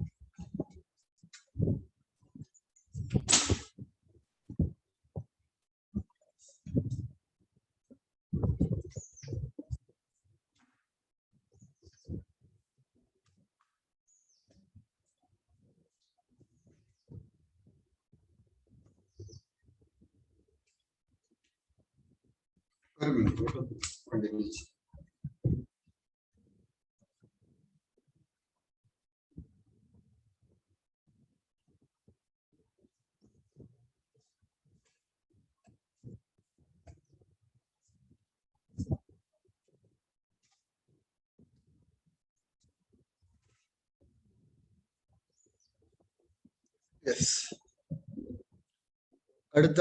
അടുത്തത് റെസിഡന്റ് റിവാലി പാർക്കിലാണ്, സബർബൻ മുംബൈയിലാണ് സ്വാമിക് എന്ന് പറയുന്ന ഈ ഒരു പ്രൊജക്ട്. മഹാരാഷ്ട്ര ഗവൺമെന്റിന്റെ സെന്ററിന്റെ സ്പെഷ്യൽ ഒരു വിൻഡോ ആണ്. ഈ സ്വാമിക് ഫണ്ടിന്റെ പ്രത്യേകത എന്താണ്? Sitaram launched by Sitharaman in November 2091. Nirmala Sitharaman. Swamic Investment Fund has been formed to complete construction of stalled, re-registered, affordable and mid-income category housing projects. Mid-income കാറ്റഗറിയിലുള്ളവർക്ക് വേണ്ടിയിട്ടുള്ള ഒരു സ്കീമാണ്. ആരൊക്കെയാണ് ഇതിൽ ഇൻവെസ്റ്റ് ചെയ്യുക? Government, private investors, cash rich financial ഇൻസ്റ്റിറ്റ്യൂഷൻസിലും ഇതിൽ നിക്ഷേപിക്കാൻ പറ്റും. അടുത്തൊരു വാർത്ത വൺ സ്റ്റോപ്പ് സെന്റർ സ്കീം എന്നുള്ളതാണ്. ഇതെന്താണ് ഈ വൺ സ്റ്റോപ്പ് സ്കീം എന്ന് പറയുന്നത്? എന്താണ്? നിങ്ങൾ ഈ പത്രമൊക്കെ വായിച്ചു തുടങ്ങണം കേട്ടോ. പത്രം വായിക്കാത്ത ആളുകളൊക്കെ പത്രം വായിച്ചു തുടങ്ങണം. കറണ്ട് അഫയേഴ്സുമായിട്ട് എന്തെങ്കിലും ഒരു ടച്ച് കിട്ടണേ, മനസ്സിലാവണേ, പത്രം, TV ഇത് രണ്ടും കാണണം. അല്ലെങ്കിൽ കറണ്ട് അഫയേഴ്സ് എല്ലാം കാണുമ്പോൾ നമ്മൾ ഇത് വേറെന്തോ സംഭവമാണെന്നുള്ള ഒരു തെറ്റിദ്ധാരണയുണ്ട്. വൈകുന്നേരം സൻസദ് TVയിലെ വാർത്ത കാണുക. അതുപോലെ തന്നെ ഹിന്ദു പത്രം, ഒരു മലയാളം പത്രം, അല്ലെ ഇന്ത്യൻ എക്സ്പ്രസ് ഒന്ന് വായിച്ചു പോകും. ഈ പത്രം വായിക്കാൻ സമയം കുറവാണ്. അറ്റ്ലീസ്റ്റ് അബ്സല്യൂട്ടിന്റെ ക്യാൻഡി നമ്മുടെ ടെലിഗ്രാം ചാനലിൽ ഇടുന്നുണ്ട്. അതൊരു 8ഓളം പത്രങ്ങളുടെ കൺസൾട്ടേഷൻ, അതെടുത്ത് വായിക്കും. 2 മാസം കൊണ്ട് നമുക്ക് പതിയെ ട്രാക്കിലേക്ക് വരാൻ പറ്റും. നമുക്ക് കാര്യങ്ങളൊക്കെ മനസ്സിലാവും. ആദ്യം ഒന്നും മനസ്സിലാവത്തില്ല. 2 മാസം എടുക്കും ഇതൊക്കെ ഒന്ന് മനസ്സിലായി വരാൻ. ഇതുവരെ നമ്മൾ വെയിറ്റ് ചെയ്യുക, പത്രമൊക്കെ വായിച്ചൊരു ലെവൽ എത്തുക എന്നുള്ളത്. Central government will set up one-stop centers across 10 missions to provide assistance to Indian women who are survivors of gender-based violence. The mission where one-stop centers will come up in Bahrain, Kuwait, Qatar, Oman, UAE, Jeddah, Riyadh, Saudi Arabia, Australia, Canada, and Singapore. സഹി ministry of women and child development ആണ് ഈ scheme develop ചെയ്തിരിക്കുന്നത്. Women എംപവർമെന്റിന് വേണ്ടിയിട്ടുള്ള ഒരു scheme. Emergency response and rescue services. നിങ്ങൾക്കറിയാം, നിങ്ങൾ ഗദ്ദാമ എന്ന് പറഞ്ഞ സിനിമ കണ്ടിട്ടുണ്ടോ? കാവ്യമാധവന്റെ ഒരു സിനിമ കണ്ടിട്ടുണ്ടോ? ബാക്ക്ഗ്രൗണ്ട് എന്താ? സിനിമയുടെ ബാക്ക്ഗ്രൗണ്ട് എന്താ? കാവ്യമാധവൻ എന്ത് ചെയ്യപ്പെടുകയാണ്? അവര് ടോർച്ചർ ചെയ്യപ്പെടുകയാണ്, ഡൊമസ്റ്റിക് മെയ്ഡായിട്ട് പോയിട്ട്, അല്ലെ? അപ്പൊ ഇത് ഇന്ന് വിദേശ രാജ്യങ്ങളിൽ ഒരുപാട് സ്ത്രീകൾ അനുഭവിക്കുന്ന ഒരു പ്രശ്നമാണ്. അങ്ങനെയുള്ള ഇന്ത്യൻ സിറ്റിസൺസിന് ഇമ്മീഡിയറ്റ് ആയിട്ട് സപ്പോർട്ട് കൊടുക്കുക എന്നുള്ളതാണ് ഈ മിനിസ്ട്രിയുടെ ഈ ഒരു സ്കീമിന്റെ ഉദ്ദേശം. ഇത്തരത്തിലുള്ള ഹോംസ് തുടങ്ങി അവർക്ക് സൈക്കോ സോഷ്യൽ സപ്പോർട്ടും കൗൺസിലിങ്ങും ഒക്കെ കൊടുക്കും, ഷെൽട്ടർ കൊടുക്കും. ഇതൊക്കെ ഉദ്ദേശമാണ്. നിർഭയ ഫണ്ട് എന്ന് പറഞ്ഞൊരു ഫണ്ട് ഉണ്ട്. അതിൽ നിന്നാണ് നമ്മൾ ഇതിനു വേണ്ട തന്നെ കണ്ടെത്തുന്നത്. Kerala's bell of faith for rural elders. Bell of faith will now implemented for senior citizens staying alone in villages. Urban ഹൗസ് ഹോൾഡ്സിൽ ഇത് കേരളത്തിൽ പലയിടത്തും ഇംപ്ലിമെന്റ് ചെയ്തു. നിങ്ങൾക്ക് മെയിൻ പരീക്ഷയുടെ ആൻസറിൽ ഈ ജെറിയാട്രിക് കെയർ ഒക്കെ ആയിട്ട് ബന്ധപ്പെട്ട് വരും. വൃദ്ധരുടെ കെയർ അങ്ങനെയുള്ള വാർത്തകളും മറ്റുമൊക്കെ വരുമ്പോൾ നിങ്ങൾക്ക് അതിലൊരു ഉദാഹരണമായിട്ട് വേണമെങ്കിൽ കൊടുക്കാം. ഈ സ്കീം എന്താണ്? It is A safety project conceived under Kerala's community policing scheme. ഈ ഒറ്റയ്ക്ക് താമസിക്കുന്ന അപ്പനപ്പന്മാരൊക്കെ ഉണ്ട്. അപ്പൊ അവർക്ക് എന്ത് ചെയ്യാൻ പറ്റും ഈ സ്കീമിൽ? Bell of faith. അത് അവരൊരു ബട്ടൺ പ്രസ് ചെയ്താൽ അടുത്ത പോലീസ് സ്റ്റേഷനിൽ അലാറം അടിക്കും. റിമോട്ട് കൺട്രോൾ അലാമാണ്. അതുപോലെ തന്നെ അവർക്ക് നെയ്ബേഴ്സിന്റെ ശ്രദ്ധ ആകർഷിക്കാൻ പറ്റും. ഇത് നല്ലതാണ്. ഇങ്ങനത്തെ ഒരു സ്കീം നല്ലതാണ്. ഒരു പരിധി വരെ നമുക്ക് കള്ളന്മാരെയും മറ്റുമൊക്കെ അതിജീവിക്കാൻ സാധിക്കും. കമ്മ്യൂണിറ്റി പാർട്ടിസിപ്പേഷന്റെ ഒരു ഉദാഹരണമാണ്. നമുക്ക് പ്രിലിമിന് ചിലപ്പോൾ ചോദിക്കാം, അല്ലെങ്കിൽ മെയിനിന് ഒരു ജെറിയാട്രിക് കെയർ ഒക്കെ ആയിട്ട് ബന്ധപ്പെട്ട്, അല്ലെ അവരുടെ സെക്യൂരിറ്റി ആയിട്ട് ബന്ധപ്പെട്ട് നമുക്ക് കൊണ്ടുവരാൻ പറ്റുന്നത്. കോങ്കോയില് democratic republic of Congo DRC, അവിടെ എബോള ഔട്ട് ബ്രേക്ക് ഉണ്ട്. ഡിസീസസ് എല്ലാം UPSCയുടെ ഒരു ഫേവറേറ്റ് ആണ്. അതുകൊണ്ട് തന്നെ അത് നോക്കി പോവുക. എബോള വൈറസ് ഡിസീസ്, നേരത്തെ അത് എബോള ഹെമോറജനിക് ഫീവർ എന്നും ഒക്കെ അറിയപ്പെട്ടിരുന്നതാണ്. ഇത് ആളുകൾ ഒരു വലിയ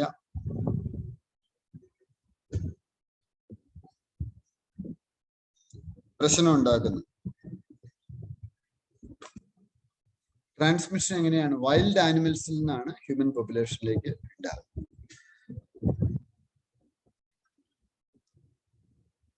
network of greening financial system. Reserve bank of India ഈ ഒരു network four greening the financial system എന്ന് പറയുന്ന ഇനിഷ്യേറ്റീവില് മെമ്പറായിട്ട് ജോയിൻ ചെയ്തു. ഇത് പാരീസിൽ നടന്ന വൺ പ്ലാനറ്റ് സമ്മിറ്റിൽ ലോഞ്ച് ചെയ്ത. ഇതിന്റെ ഉദ്ദേശം എന്താണ്? To share best practices and contribute to the development of environment and climate risk management in the financial sector. ഇതാണ് ഉദ്ദേശം. സെൻട്രൽ ബാങ്ക്സും ഫിനാൻഷ്യൽ സൂപ്പർവൈസേഴ്സും ഒക്കെ ഇതിൽ മെമ്പേഴ്സ് ആയിട്ടുണ്ട്. ഫ്രാൻസിലാണ് സെക്രട്ടേറിയറ്റ്. പ്രധാനപ്പെട്ട കറണ്ട് അഫയേഴ്സ് ആണ് എടുക്കുന്നത്. അത്ര ഇമ്പോർട്ടന്റ് അല്ലാതെ ഞാൻ ഒഴിവാക്കും.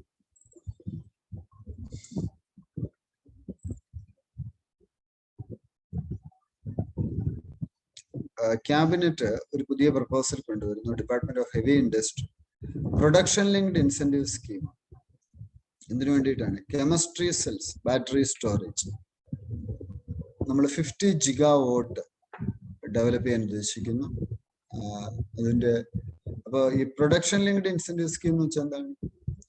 സ്ഥാപനങ്ങൾ ആരംഭിക്കുക, അവരുടെ പ്രൊഡക്ഷൻ അനുസരിച്ച് ഗവൺമെന്റ് ഇൻസെന്റീവ്സ്, ചിലപ്പോൾ ടാക്സ് കുറച്ചു കൊടുക്കുന്നതായിരിക്കും. അപ്പൊ ബെനിഫിറ്റ് ഡയറക്റ്റ് ആ ഇൻഡസ്ട്രിക്ക് കിട്ടുന്നതിനെയാണ് പ്രൊഡക്ഷൻ ലിങ്ക്ഡ് ഇൻസെന്റീവ് സ്കീം എന്ന് പറയുന്നത്. ഒരു ഉദാഹരണം പറഞ്ഞാൽ, ഇപ്പൊ മൊബൈൽ ഫോണുകൾ നമ്മൾ ചൈനീസ് ഫോണുകളാണ് കൂടുതലായിട്ട് ഉപയോഗിച്ചത്.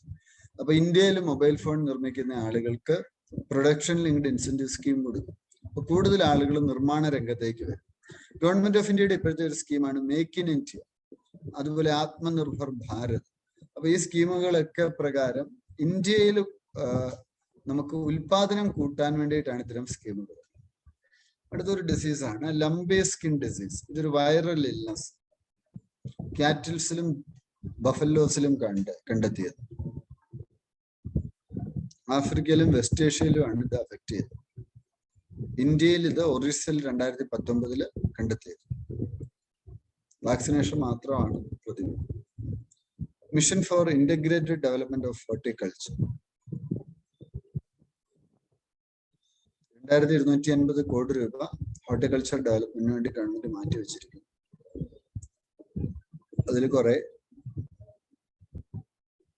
സബ് സ്കീംസ് ഉണ്ട്. Bamboo mission, north east and Himalayan സ്റ്റേറ്റ്സിന് വേണ്ടിയിട്ടുള്ള horticulture mission, coconut development board, central institute for horticulture, ഇങ്ങനെ കുറെ സ്കീംസ്. PM Kisan scheme. ഈ സ്കീമുകളൊക്കെ നോട്ട് ചെയ്ത് കൂടാട്ടോ. പ്രത്യേകിച്ചും ഈ സോഷ്യൽ സ്കീംസ് വളരെ പ്രധാനപ്പെട്ടതാണ്. UPSC എപ്പോഴും ചോദിക്കും. മെയിൻ നമ്മുടെ സിലബസിൽ തന്നെയുള്ള ഒരു area. The 8th installment of minimum financial benefit under the Pradhan Mantri Kisan Samman Nidhi scheme has been released. This is the first installment of PM Kisan Samman Nidhi for the financial year 21-22. It is a central sector scheme with 100% funding from the government of India. The scheme was launched in December 2018. Under the scheme, income support of 6,000. ഇപ്പൊ കഴിഞ്ഞ വർഷം കുറെ പേർക്ക് കിട്ടിയില്ലേ? 6,000 രൂപ വീതം കൃഷിയുള്ള വീടുകളിലൊക്കെ കിട്ടി. 10 സെന്റ് സ്ഥലങ്ങളിലും അതിൽ കൃഷി ഉണ്ടെന്ന് പറഞ്ഞ് കിട്ടുമായിരുന്നത് കുറെ പേര് കിട്ടിയിട്ടുണ്ട്. 2,000 രൂപ വീതം നിങ്ങളുടെ നാട്ടിലേക്ക് കിട്ടിയിട്ടില്ലേ? കിട്ടിയോ? ആ സ്കീമാണ് PM കിസാൻ സ്കീം എന്ന് അറിയപ്പെട്ട സ്കീം. വേൾഡ് ബീ ഡേ ഉണ്ടായിരുന്നു. അതെ, പലയിടത്തും. May 20 ഒബ്സർവ് ചെയ്യുന്നു. വേൾഡ് ബീ ഡേ ആയിട്ടാണ് ഇത് ഒബ്സർവ് ചെയ്യുന്നത്. ആന്റൺ ജാൻസ്വ ബീ കീപ്പിംഗിന്റെ പയനിയറാണ്. അദ്ദേഹം ആ ദിവസമാണ് ജനിച്ചത്. സ്ലോവേനിയ ആണ് ഇങ്ങനെ ഒരു കാര്യം പറഞ്ഞത്.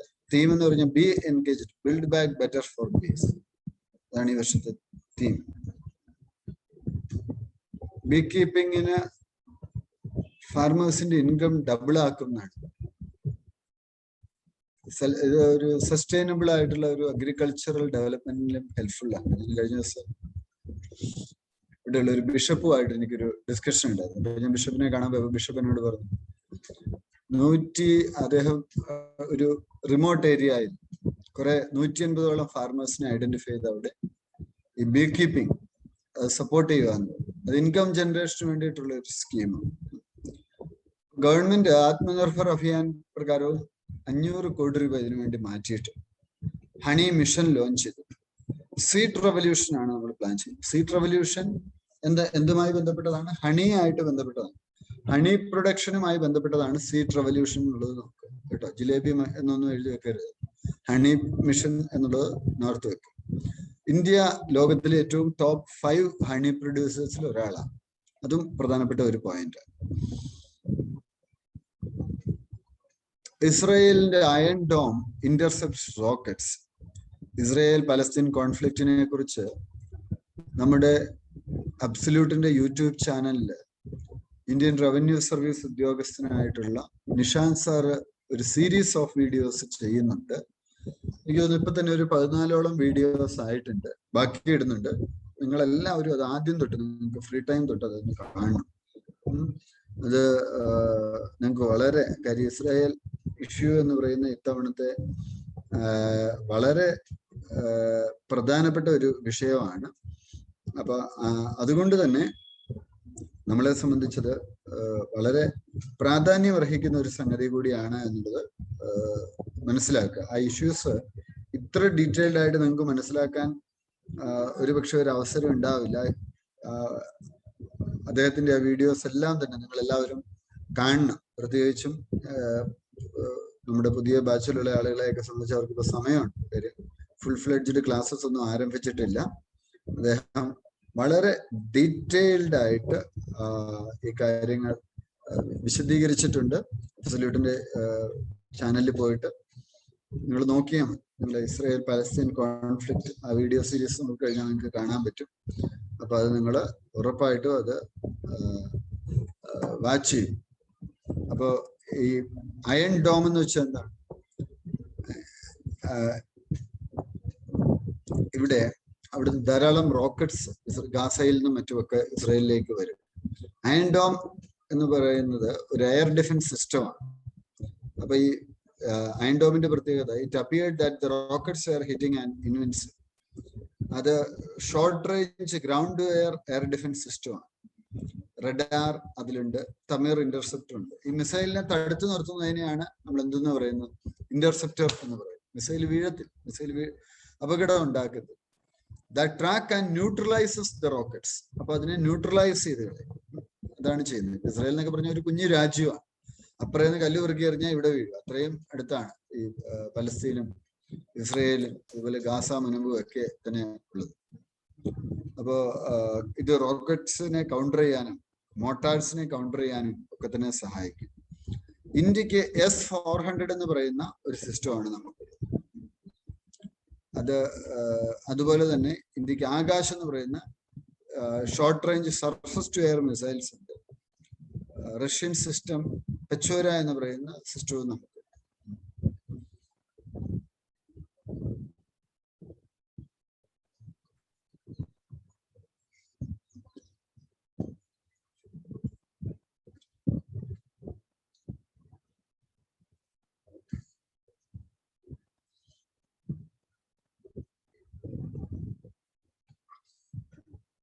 അടുത്ത ഒരു current affairs. Air India begins zeolite cargo flight service എന്നുള്ളത്. എയർ ഇന്ത്യ ആദ്യമായിട്ട് സിയോലൈറ്റ് കാർഗോ ഫ്ലൈറ്റ്സ് യൂസ് ചെയ്തു. സിയോലൈറ്റ് ലോകത്തിന്റെ വിവിധ ഭാഗങ്ങളിൽ നിന്ന് ഇമ്പോർട്ട് ചെയ്യുന്നുണ്ടായിരുന്നു മെഡിക്കൽ ഓക്സിജൻ പ്ലാന്റ്സിന്റെ യൂസേജിന് വേണ്ടിയിട്ട്. ഇപ്പൊ government defence research and development organisation ഈ കൺസൈൻമെന്റ്സിന്റെ കാര്യത്തിന് വേണ്ടിയിട്ട് അപ്പോയിന്റ് ചെയ്തു. സോ സിയോലൈറ്റും മെഡിക്കൽ ഓക്സിജൻ പ്ലാന്റ്സും തമ്മിലുള്ള ബന്ധം എന്താ? The technology being developed by DRDO uses the pressure sink observation process and molecular sieve zeolite in oxygen generation. Adsorbent material ആയിട്ടാണ് സിയോലൈറ്റ്സ് oxygen കോൺസെൻട്രേറ്ററിൽ use ചെയ്യുന്നത്.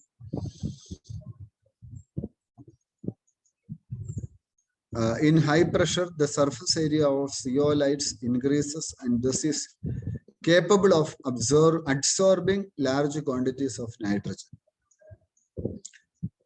Pressure sink adsorption is a technology used to separate some gas species from a mixture of gases under pressure. Pressure sink adsorption operates at near ambient temperature. Zeolites nu vechal microporous three-dimensional crystalline solid of aluminum silicate. അലുമിനിയം സിലിക്കേറ്റിന്റെ ഒരു 3-dimensional crystalline solid ആണ് zeolites എന്നറിയപ്പെടുന്നത്. Small openings ഉണ്ടാവും. Small മോളിക്യൂൾസിൽ അതിലൂടെ കടന്നു പോകാൻ സാധിക്കും. Large number of molecules cannot pass through them. That is why they are sometimes called molecular sieve. Zeolites are either formed naturally or can be synthesized. സിയോലൈറ്റ്സിന്റെ പ്രത്യേകത ഇത് സയൻസ് ആൻഡ് ടെക്നോളജി ആയിട്ട് relate ചെയ്ത current affairs ക്വസ്റ്റ്യനിൽ വരാൻ സാധ്യതയുണ്ട്. സിയോലൈറ്റ്സ് എന്ന് പറയുന്നത് വളരെ സ്റ്റേബിൾ ആയിട്ടുള്ള ഒരു സോളിഡാണ്. അത് ഡിഫറെന്റ് എൻവയോൺമെന്റ്, പലതരത്തിലുള്ള എൻവയോൺമെന്റൽ കണ്ടീഷൻസിൽ ഇത് സ്റ്റേബിൾ ആയിരിക്കും. മെൽറ്റിംഗ് പോയിന്റ് 1000 ഡിഗ്രി സെൽഷ്യസ്, വളരെ സ്ട്രോങ് ആണ്. They are insoluble in water or other inorganic solvents. They do not undergo oxidation in the presence of air. Zeolites, which are rich in alumina, are attracted to polar molecules like water, where zeolite rich in silica are attracted to what? Non-polar molecules. Zeolites എന്ന് പറയുന്നത് ഇതിൽ aluminium content വളരെ കൂടുതലാണ്. അപ്പൊ ഈ പ്രത്യേകതകളെല്ലാം തന്നെ മനസ്സിലാക്കുക. They are not reactive and are obtained from naturally occurring minerals. അത് പെട്ടെന്ന് റിയാക്റ്റീവ് അല്ല. So they are not harmful to the environment. Although skin contact or inhalation may have carcinogenic effect. പക്ഷെ തൊലിയായിട്ട് ബന്ധപ്പെട്ട അത് ക്യാൻസറിന് കാരണമാണ്.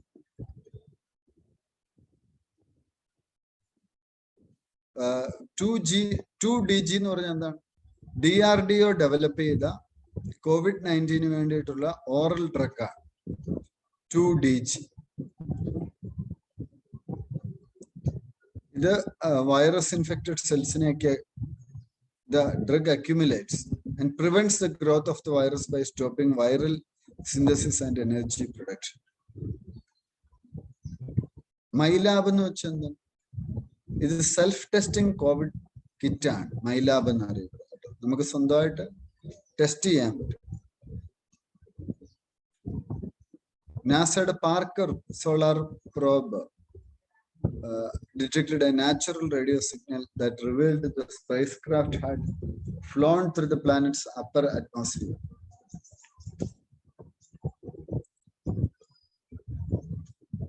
നാസയുടെ ഒരു ഹിസ്റ്റോറിക് മിഷൻ ആയിരുന്നു പാർക്കർ സോളാർ പ്രോബ് എന്ന് പറയുന്നത്. നാസയുടെ ഒരു മിഷനാണ് എന്നുള്ളത് മനസ്സിലാക്കുക. സോളാർ മിഷനാണ് പാർക്കർ പ്രോബ് എന്നുള്ളത് മനസ്സിലാക്കുക. സ്പേസ് എക്സ് അവരുടെ ഒരു സ്റ്റാർഷിപ്പ് ലാൻഡ് ചെയ്തു.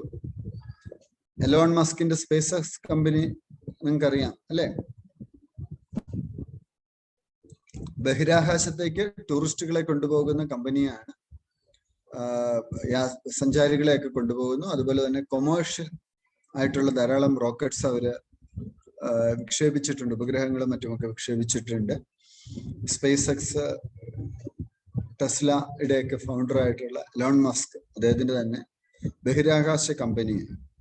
സ്റ്റാർഷിപ്പ് എന്ന് വെച്ചെന്നാണ്. അത് ഒരു സ്റ്റെയിൻലെസ് സ്റ്റീലിലുള്ള ബുള്ളറ്റ് ഷേപ്ഡ് റോക്കറ്റ് ഷിപ്പാണ്. ഫുള്ളി റീയൂസബിൾ ട്രാൻസ്പോർട്ടേഷൻ സിസ്റ്റം ആണ് ഉള്ളത്.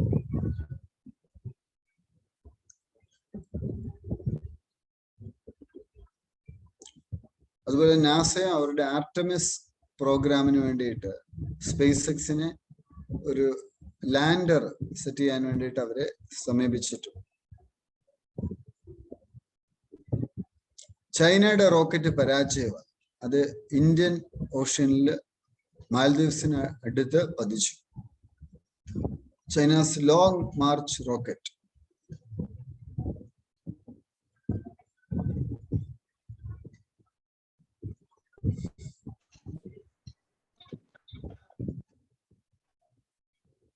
ആസ്ട്രോയിഡ് ബെന്നുവിലേക്ക് നാസ അയച്ച റോക്കറ്റാണ് origins spectral interpretation resource identification security regolith explorer എന്ന് പറയും.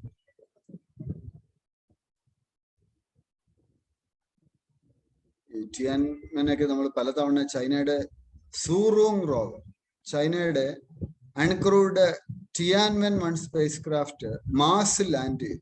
അപ്പൊ ഓരോ എക്സ്പ്ലോറേഷനും നിങ്ങൾ നോട്ട് ചെയ്ത് ഏത് രാജ്യമാണ്. ടിയാൻമെൻ 1 മാർസ് എക്സ്പ്ലോറേഷൻ ആണ് ചൈനയുടെ. spacecraft landed on large plane located in the northern hemisphere of Mars known as Utopia Planitia. Red പ്ലാനറ്റിലേക്ക് ഒരു റോവർ അയക്കാൻ പറ്റിയ രണ്ടാമത്തെ രാജ്യമാണ് ചൈന മാർസിലേക്ക്. സൂറോങ് റോവർ മാർഷ്യൻ അറ്റ്മോസ്ഫിയറിനെ കുറിച്ചും ജിയോളജിയെ കുറിച്ചും പഠിക്കും.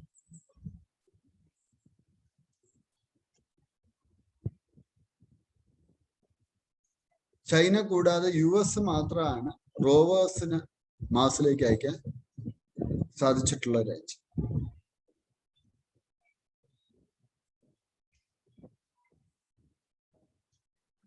നാസ സോളാറിലേക്ക് ESA solar orbiter spacecraft അയച്ചു.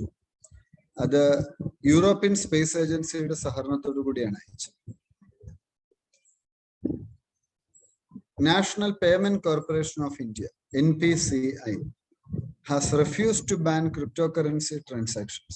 Further, it has put the onus on banks whether to ban transactions of cryptocurrency trades or not. It told banks to take a decision based on the advice of the legal and compliance departments. NPCI എന്ന് പറഞ്ഞാൽ എന്താ? നമുക്കറിയാം NPCI പറഞ്ഞു ഈ online ട്രാൻസാക്ഷന് crypto currency വാങ്ങിക്കുന്നത് ban ചെയ്യാൻ പറ്റില്ല എന്നാണ് പറഞ്ഞത്. ഇന്ത്യയിൽ cryptocurrency reserve bank ban ചെയ്തിട്ടുമുണ്ട്. അപ്പോ national payments corporation of India NPCI അവരാണ് നമ്മുടെ ഇപ്പൊ നിങ്ങൾ ഗൂഗിൾ പേ ഒക്കെ നടത്തത്തില്ലേ, ഗൂഗിൾ പേ ഇതിന്റെയൊക്കെ കൺട്രോളിങ് ഇവരാണ് നടത്തുന്നത്. അപ്പോ national payment corporation of India serve as an umbrella body for the operation of retail payment in India, Google pay, PhonePe ഇതിന്റെയൊക്കെ. This organisation was established by RBI along with the Indian Banks Association. Recent അവർ 10 ബാങ്കുകളെ promote ചെയ്തിട്ടുണ്ട്.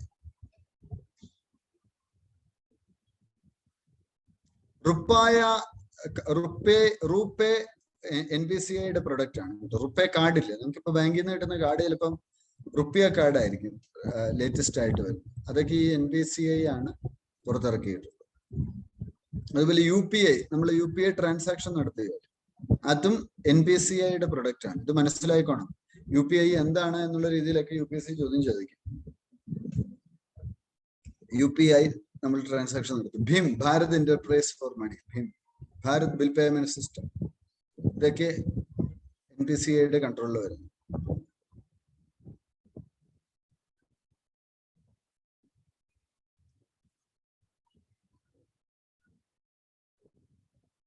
Artificially created ആന്റിബോഡീസിനെയാണ് monoclonal antibodies എന്ന് പറയുന്നത്.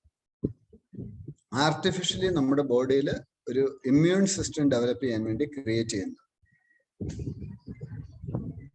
അത് ലാബിലാണ് ചെയ്യുന്നത്. വൈറ്റ് ബ്ലഡ് സെൽസ് ഒരു പർട്ടിക്കുലർ ആന്റിജനുമായിട്ട് എക്സ്പോസ് ചെയ്തു.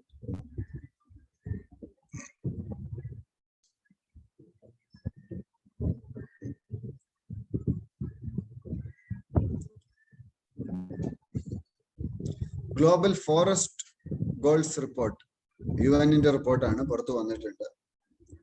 അത് പുറത്തിറക്കിയിരിക്കുന്നത് department of economic and social affairs UN.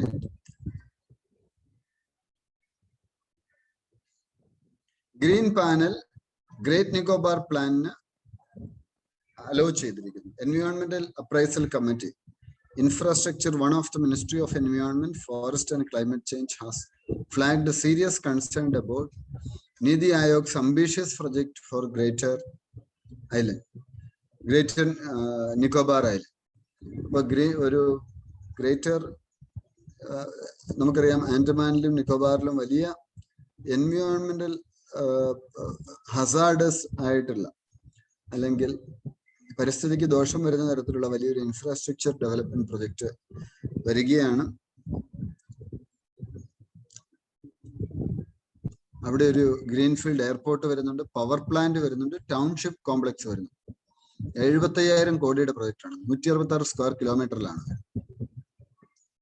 അപ്പൊ അവിടെ എന്തൊക്കെയാണ് കൺസേൺ പറയുന്നത്? ഒന്ന്, അവിടെ ജയൻ ലെതർ ബാക്ക് ടേർട്ടിൽ ഉണ്ട്. അപ്പൊ അവയുടെ ആവാസ വ്യവസ്ഥയെ ബാധിക്കും. അപ്പൊ giant leatherback turtle side note ചെയ്യുക. ഗ്രേറ്റ് ആൻഡ് നിക്കോബാറിലുള്ള ഒരു ടേർട്ടിലാണ്, ആമയാണ്. അതുപോലെ അവിടുത്തെ ട്രോപ്പിക്കൽ ഫോറസ്റ്റിനെ ഇത് ഹാം ചെയ്യും. Galathea bay site and port of Nidhi Ayog proposal. Galathea Bay is iconic nesting site in India of enigmatic giant leatherback. ഇതിന്റെ പേര് നോട്ട് ചെയ്താണ്. ജയൻ ലെതർബാക്ക് എന്ന് പറയുന്നത് ലോകത്തിലെ ഏറ്റവും വലിയ മറൈൻ ടേർട്ടിലാണ് ജയൻ ലെതർബാക്ക് എന്ന് പറയുന്നത്. അപ്പൊ ഈ നിക്കോബാറിൽ വരുന്ന ഇൻഫ്രാസ്ട്രക്ചർ പ്രൊജക്ട് എങ്ങനെയാണ് അവിടുത്തെ പരിസ്ഥിതി ആവാസ വ്യവസ്ഥയെ സ്വാധീനിക്കുന്നത് എന്നുള്ളൊരു ചോദ്യം മെയിൻ ചിലപ്പോൾ വരാം. ജൽ ജീവൻ മിഷൻ ഇതെന്താണ്? Per day rural house hold 55 litre കുടിവെള്ളം കൊടുക്കാനുള്ള ഒരു പരിപാടിയാണ്. മിനിസ്ട്രി ഓഫ് ജലശക്തി. എവിടെ? അതിപ്പോ പൊന്തിച്ചേരിയിലായി, ഗോവയിലായി, തെലങ്കാനയായി, ആൻഡമാൻ നിക്കോബാറിലായി. നമുക്ക് വെള്ളമൊക്കെ കിട്ടുന്നതുകൊണ്ട് നമുക്ക് അതിന്റെ വിഷമം അറിയത്തില്ല. കുടിവെള്ളം ഇല്ലാത്ത ഒരുപാട് സ്ഥലങ്ങളുണ്ട്. അപ്പൊ അവിടെയൊക്കെയാണ് ഈ പ്രശ്നങ്ങൾ വരുന്നത്. ലോകത്തിലെ ഏറ്റവും വലിയ ഐസ്ബർഗ്, ഇത് വളരെ പ്രധാനപ്പെട്ടതാണ്. പ്രത്യേകിച്ചും മെയിൻ പരീക്ഷയ്ക്ക് നിങ്ങൾ ഇതൊരു എക്സാമ്പിൾ ആയിട്ട് നിങ്ങൾക്ക് കൊണ്ടുവരാം. A76 എന്നാണ് ഈ ഐസ്ബർഗിന്റെ അല്ലെങ്കിൽ ഹിമപാളി. ടൈറ്റാനിക് സിനിമയൊക്കെ കണ്ടില്ലേ, ഐസ്ബർഗ് വന്നിടിക്കുന്നു. അതിങ്ങനെ കടലിൽ വന്ന് പതിക്കുന്നതാണ്, വലിയ ഐസ്ബർഗ് വന്ന് പൊട്ടി വീഴുന്നതാണ്. അപ്പൊ ഇത് 15 മൈൽ 25 കിലോമീറ്റർ നീളമുള്ള ഐസ്ബർഗ്. ഒന്ന് ആലോചിച്ച് നോക്കി, 25 കിലോമീറ്റർ നീളമുള്ള ഒരു ഐസ്ബർഗ് എന്ന് വെച്ചാൽ എന്തുമാത്രം വലിയ ഐസ്ബർഗ് ആയിരുന്നു. അതെന്ത് ചെയ്തു? അത് ബ്രേക്ക് ചെയ്തു. കൺസേൺ എന്താണ്? ഗ്ലോബൽ വാർമിംഗ് ആണ്. എക്സാമ്പിൾ ആയിട്ടുള്ളത് ഇങ്ങനെ കൊണ്ടുവരാം. National green tribunal upholds right of pastoralists in Banni grasslands. National Green Tribunal ordered all encroachments to be removed from Gujarat Banni grasslands. ഇവിടുത്തെ ഇഷ്യൂ എന്താണ്?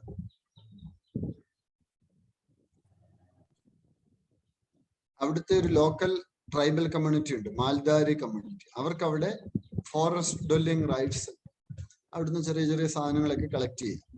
അപ്പൊ അവിടെ എൻക്രോച്ച്മെന്റ് നടക്കുന്നു, ഒത്തിരി ആൾക്കാർ അവിടെ കയറുന്നു. അപ്പൊ ഈ മാൽദാരി ട്രൈബൽ കമ്മ്യൂണിറ്റി എവിടെയുള്ളതാണ്? അത് ഗുജറാത്തിലുള്ളതാണ് എന്നുള്ളത് മനസ്സിലാക്കും. മാൽദാരി കമ്മ്യൂണിറ്റി, നിങ്ങൾ പൊതുവെ എല്ലാവരും ചെയ്യേണ്ട ഒരു അസൈൻമെന്റ് ഉണ്ട്, ഞാൻ പറയുന്നതാണ്. ഇന്ത്യയിലെ മുഴുവൻ സ്റ്റേറ്റ് യൂണിയൻ ടെറിട്ടറീസ്, അവിടുത്തെ ട്രൈബൽ കമ്മ്യൂണിറ്റീസ് ഏതാണ്, അവിടുത്തെ ലാംഗ്വേജ് ഏതാണ്, അതുപോലെ അവിടുത്തെ ഡാൻസ് സോങ്സ് എന്താണ്, അവിടുത്തെ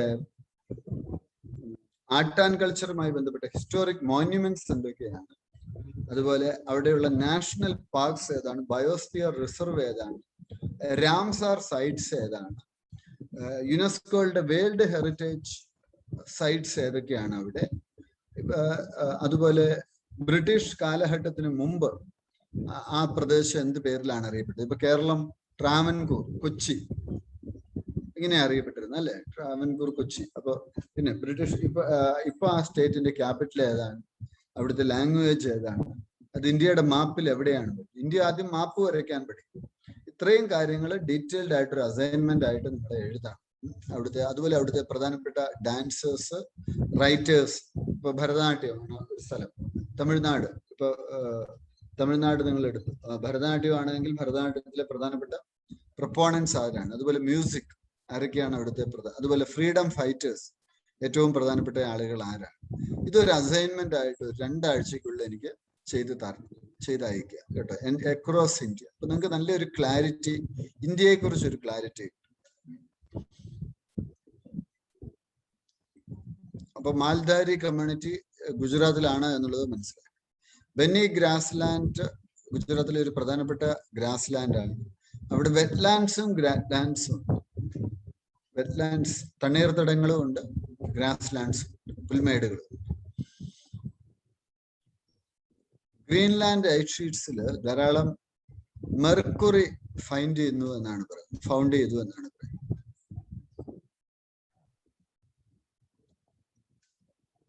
അതിനുള്ള കാരണം എന്താണ്? ഇത് ഇൻഡസ്ട്രീസ് ഒന്നുമല്ല, മെർക്കുറി റിച്ച് ബെഡ് റോക്ക്. അതെന്ത് സംഭവിച്ചു? അത് weathered during the slow movement of glaciers down the slope of hills, and the ground particles are carried into the streams as glacier melts. Mercury rich bed rocks whether ചെയ്തിട്ട് അത് അവിടുത്തെ ജലാശയങ്ങളിൽ വന്നതാണ്. Mercury toxic ആണ് എന്ന് നിങ്ങൾക്കെല്ലാം അറിയാം. Mercury നിരോധിക്കാൻ വേണ്ടിയുള്ള ഗ്ലോബൽ ട്രീറ്റിയാണ് മിനാമാട്ട കൺവെൻഷൻ എന്ന് അറിയപ്പെടുന്നത്.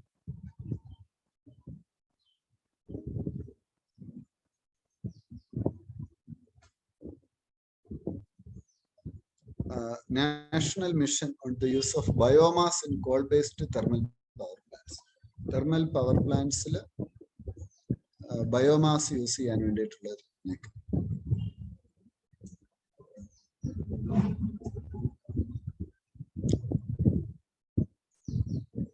യുറേനിയം എന്തിനാ ഉപയോഗിക്കുന്നത്?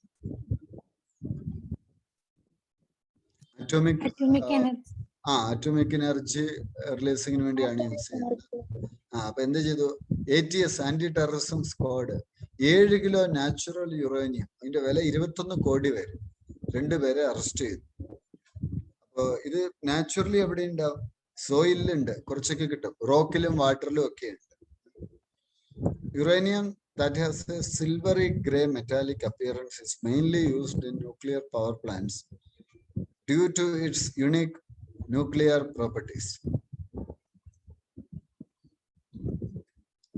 It is high, though itself radioactive, uranium's high density makes it effective in halting radiation.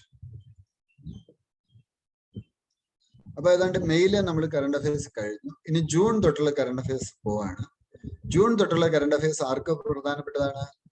2022 എഴുതുന്ന വിദ്യാർത്ഥികൾക്ക് ജൂൺ തൊട്ടുള്ള കറണ്ട് അഫയേഴ്സ് വളരെ പ്രധാനപ്പെട്ടതാണ്. അപ്പം ഈ വർഷം പ്രിലിം വൈകിയത് കൊണ്ടും ജൂൺ, ജൂലൈ, ഓഗസ്റ്റ് പഠിക്കേണ്ടതുണ്ട് എന്നും കൂടി മനസ്സിലാക്കുക. അപ്പൊ നമ്മള് ജൂൺ തൊട്ടുള്ള കറണ്ട് അഫയേഴ്സിലേക്ക് പോവുകയാണ്.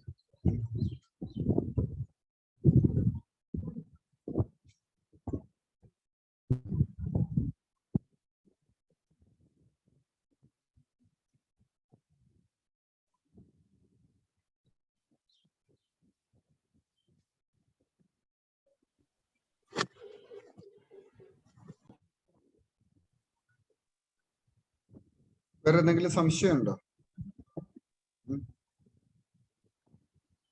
എന്താണ് ഇഷ്യൂ എന്നുള്ളത് മനസ്സിലാക്കുക, അത്രേ ഉള്ളൂ കേട്ടോ. കറണ്ട് അഫയേഴ്സിൽ അത്രേ ഉള്ളൂ. ഇഷ്യൂ എന്താണ്, സംഭവം എന്താണ്, നോട്ടോട് എഴുതി പോകണം. എഴുതി പോയില്ലേ ഇതൊന്നും മനസ്സിലാവത്തില്ല. കറണ്ട് അഫയേഴ്സ് പഠിക്കേണ്ട രീതി എന്ന് വെച്ചാൽ, കറണ്ട് അഫയേഴ്സിൽ സ്റ്റാറ്റിക് പോർഷനിൽ നിന്നുള്ളതുണ്ടാവും. അത് നിങ്ങൾ ആ ടെക്സ്റ്റ് ബുക്ക്, നിങ്ങളെ ഹിസ്റ്ററി പഠിപ്പിക്കുമ്പോൾ, ജോഗ്രഫി പഠിപ്പിക്കുമ്പോൾ ആ ടെക്സ്റ്റ് ബുക്ക് നോക്കി പഠിക്കുക. പിന്നെ just current affairs, normal current affairs നോട്ടും തയ്യാറാക്കി പോകും. അപ്പോൾ നമ്മൾ കറണ്ട് അഫയേഴ്സ് ഒരു വർഷത്തെ സിസ്റ്റമാറ്റിക് ആയിട്ട് പഠിച്ചാൽ തന്നെ ഒരു 60% സ്റ്റാറ്റിക് പോർഷൻ നിങ്ങൾ കവർ ചെയ്യും. നിങ്ങൾ ഒരു നേതാജി സുഭാഷ് ചന്ദ്രബോസിനെ കുറിച്ചൊരു വാർത്ത വന്നു, ഉടനെ നിങ്ങൾ അദ്ദേഹത്തിന്റെ കോൺട്രിബ്യൂഷൻ, ആ കാര്യങ്ങളെല്ലാം ടെക്സ്റ്റ് എടുത്ത് നിങ്ങൾ പഠിക്കുകയാണ്. അപ്പൊ നമ്മൾ ആ സ്റ്റാറ്റിക് പോർഷൻ നമ്മൾ പഠിച്ചു കഴിഞ്ഞു. നിങ്ങൾക്ക് എല്ലാ എക്സാംസിനും ഉണ്ടാവും അല്ലെ? നിങ്ങൾ ഒരുപാട് എക്സാംസ് ഇപ്പൊ നടക്കുന്നുണ്ട്. ഇപ്പോ ഇന്നലെ കഴിഞ്ഞ ദിവസങ്ങളിൽ നബാർഡിന്റെ എക്സാം, അപ്പൊ ഇവിടെ നമ്മൾ ഡിസ്കസ് ചെയ്ത പല ടോപ്പിക്സ് എക്സാമിന് വന്നിട്ടുണ്ട്. അപ്പൊ അതൊക്കെ തീർച്ചയായിട്ടും നിങ്ങൾക്ക് മറ്റു എക്സാംസ് എഴുതുമ്പോഴും തീർച്ചയായിട്ടും ഇത് ഹെൽപ്ഫുൾ ആയിരിക്കും. ഈ കറണ്ട് അഫയേഴ്സ് കേട്ടിട്ട് ഒന്നും മനസ്സിലാവാത്ത ചില ആളുകളുണ്ട്. അവരൊന്നും പേടിക്കണ്ട, അവർക്കൊരു 2 months കൊണ്ട് അവർ ട്രാക്കിലേക്ക് എത്തും കേട്ടോ. ജസ്റ്റ് വായിച്ചു പോയി. PDF ഞാൻ ഷെയർ ചെയ്യുന്നുണ്ട്. PDF ഞാൻ ആ ചാറ്റിൽ ക്ലാസ് റൂം കോഡ് ഇട്ടിട്ടുണ്ട്. ആ ക്ലാസ് റൂമിലേക്ക് നിങ്ങളൊന്ന് കയറുക.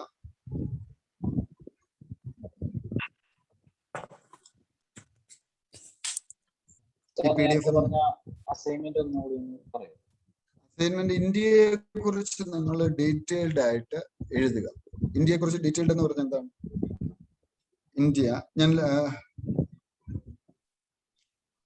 ഓരോ സ്റ്റേറ്റ്, ആ സ്റ്റേറ്റിന്റെ ലാംഗ്വേജ് എന്താണ്, ഡാൻസ് ഫോം എന്താണ്, ട്രൈബൽ ഗ്രൂപ്പ്സ് എന്താണ്, അങ്ങനെ ആ സ്റ്റേറ്റിനെ കുറിച്ച് മൊത്തം, അവിടെ ബയോസ്ഫിയർ റിസർച്ച് ഏതൊക്കെയാണ്, നാഷണൽ പാർക്സ് എന്താണ്, അവിടുത്തെ ദേശീയ ആനിമൽ ഏതാണ്, സ്റ്റേറ്റ് ആനിമൽ ഏതാണ്, അത് വൈൽഡ് ലൈഫ് സാങ്ച്വറി ഏതാണ്, രാംസാർ സൈറ്റ്സ് ഏതാണ്, ഇങ്ങനെ ആ ഒരു സ്റ്റേറ്റിനെ കുറിച്ചൊരു 2 പേജൊക്കെ മതി മാക്സിമം.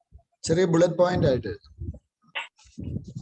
ഒത്തിരി ആ രീതിയിലേക്കൊന്ന് എഴുതിയാൽ നന്നായി. ടേബിൾ ഫോമിൽ എഴുതാൻ പറ്റില്ല? എങ്ങനെ എഴുതിക്കോ, ഇഷ്ടമുള്ള പോലെ എഴുതി. അല്ല, ടേബിൾ ഫോമിലാണെങ്കിൽ പെട്ടെന്ന് മനസ്സിലാക്കാൻ പറ്റും. ആയിക്കോട്ടെ, അങ്ങനെ എഴുതിക്കോളൂ. ജൂണിലെ കറണ്ട് അഫയേഴ്സ് ഞാൻ ഷെയർ ചെയ്യുന്നു, കാണുന്നുണ്ടോ? ക്ലാസ് റൂമിൽ ഇട്ടിട്ടുണ്ട്, വേണം നിങ്ങളത് ഓപ്പൺ ചെയ്തോളൂ. നിങ്ങളുടെ ജൂണില് സ്ക്രീൻ കാണാമോ? എന്റെ സ്ക്രീൻ കാണാമോ? ഓക്കെ. രാവിലെ 7:30 ക്ലാസ്സിന് ഒരു 3 ദിവസം 4 ദിവസം മാക്സിമം ഉണ്ടാവത്തുള്ളൂ. അതോടുകൂടി നമ്മൾ ഓഗസ്റ്റ് വരെയുള്ള കറണ്ട് അഫയേഴ്സ് തീരും കേട്ടോ. പ്രധാനപ്പെട്ട ടോപ്പിക്സ് ആണ്. Confirm your ticket to mains exam 2021 and prelims 2022 and 2021. Prelim വൈകിയോണ്ടാണ് നമ്മൾ ഇത്രയും മാസത്തെയും കൂടെ അഡീഷണൽ എടുക്കുക. ലിറ്റോറിയ മിറ ഇതൊരു പുതിയ ഫ്രോഗ് സ്പീസീസ് ആണ്. ന്യൂ ഗിനിയയിൽ നിന്നാണ് ഇത് ഐഡന്റിഫൈ ചെയ്തത്.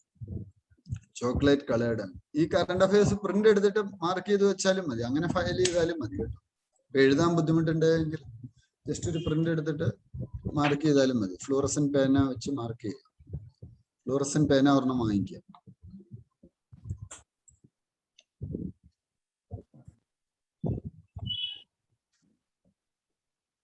Island of New Guinea is separated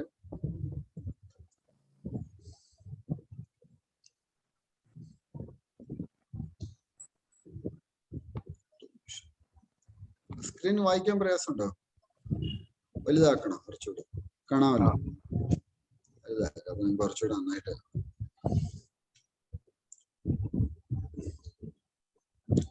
New Guinea is separated from the Horn of Queensland by Torres Strait. അത് പ്രധാനമാണ്. നിങ്ങൾ ഒരു അറ്റ്ലസ് കയ്യിൽ വേണം. അറ്റ്ലസ് എടുത്തിട്ട് ന്യൂ ഗിനിയ എവിടെയാണെന്ന് ഇപ്പൊ നോക്കുക. അല്ലെ ഗൂഗിൾ എർത്ത് എന്ന് പറഞ്ഞൊരു ആപ്പ് ഉണ്ട്, അത് ഡൗൺലോഡ് ചെയ്യുക ഫോണിലോ ലാപ്പിലോ മറ്റോ. എന്നിട്ട് അതിൽ പോയി ന്യൂ ഗിനിയ എന്ന് അടിച്ചു കൊടുക്കുമ്പോൾ ഈ സ്ട്രൈറ്റ്, ഏത് സ്ട്രൈറ്റ് ആണ് ന്യൂ ഗിനിയനെ ഹോൺ ഓഫ് ക്യൂൻസ്ലാൻഡിൽ നിന്ന് വേർതിരിക്കുന്നതെന്ന് കാണാൻ പറ്റും. അത് ടോറസ് സ്ട്രൈറ്റ് ആണ്. ഇത് കൃത്യമായിട്ട് നിങ്ങൾ നോക്കിപ്പോകും. Central board of direct taxes CBDT. Union government has appointed JB Mohapatra as interim chief of the Central Board of Direct Taxes for 3 months. CBDT യുടെ പ്രത്യേകത എന്താണ്? ഇതൊരു സ്റ്റാറ്റ്യൂട്ടറി ബോഡിയാണ്. Central board of revenue act 1963 പ്രകാരം വന്നു. ഇന്ത്യയുടെ financial action tax force unit ആണ് CBDT എന്നറിയപ്പെടുന്നത്. സിനോവ COVID-19 വാക്സിൻ WHO അംഗീകരിച്ചു. ഇത് Chinese vaccine.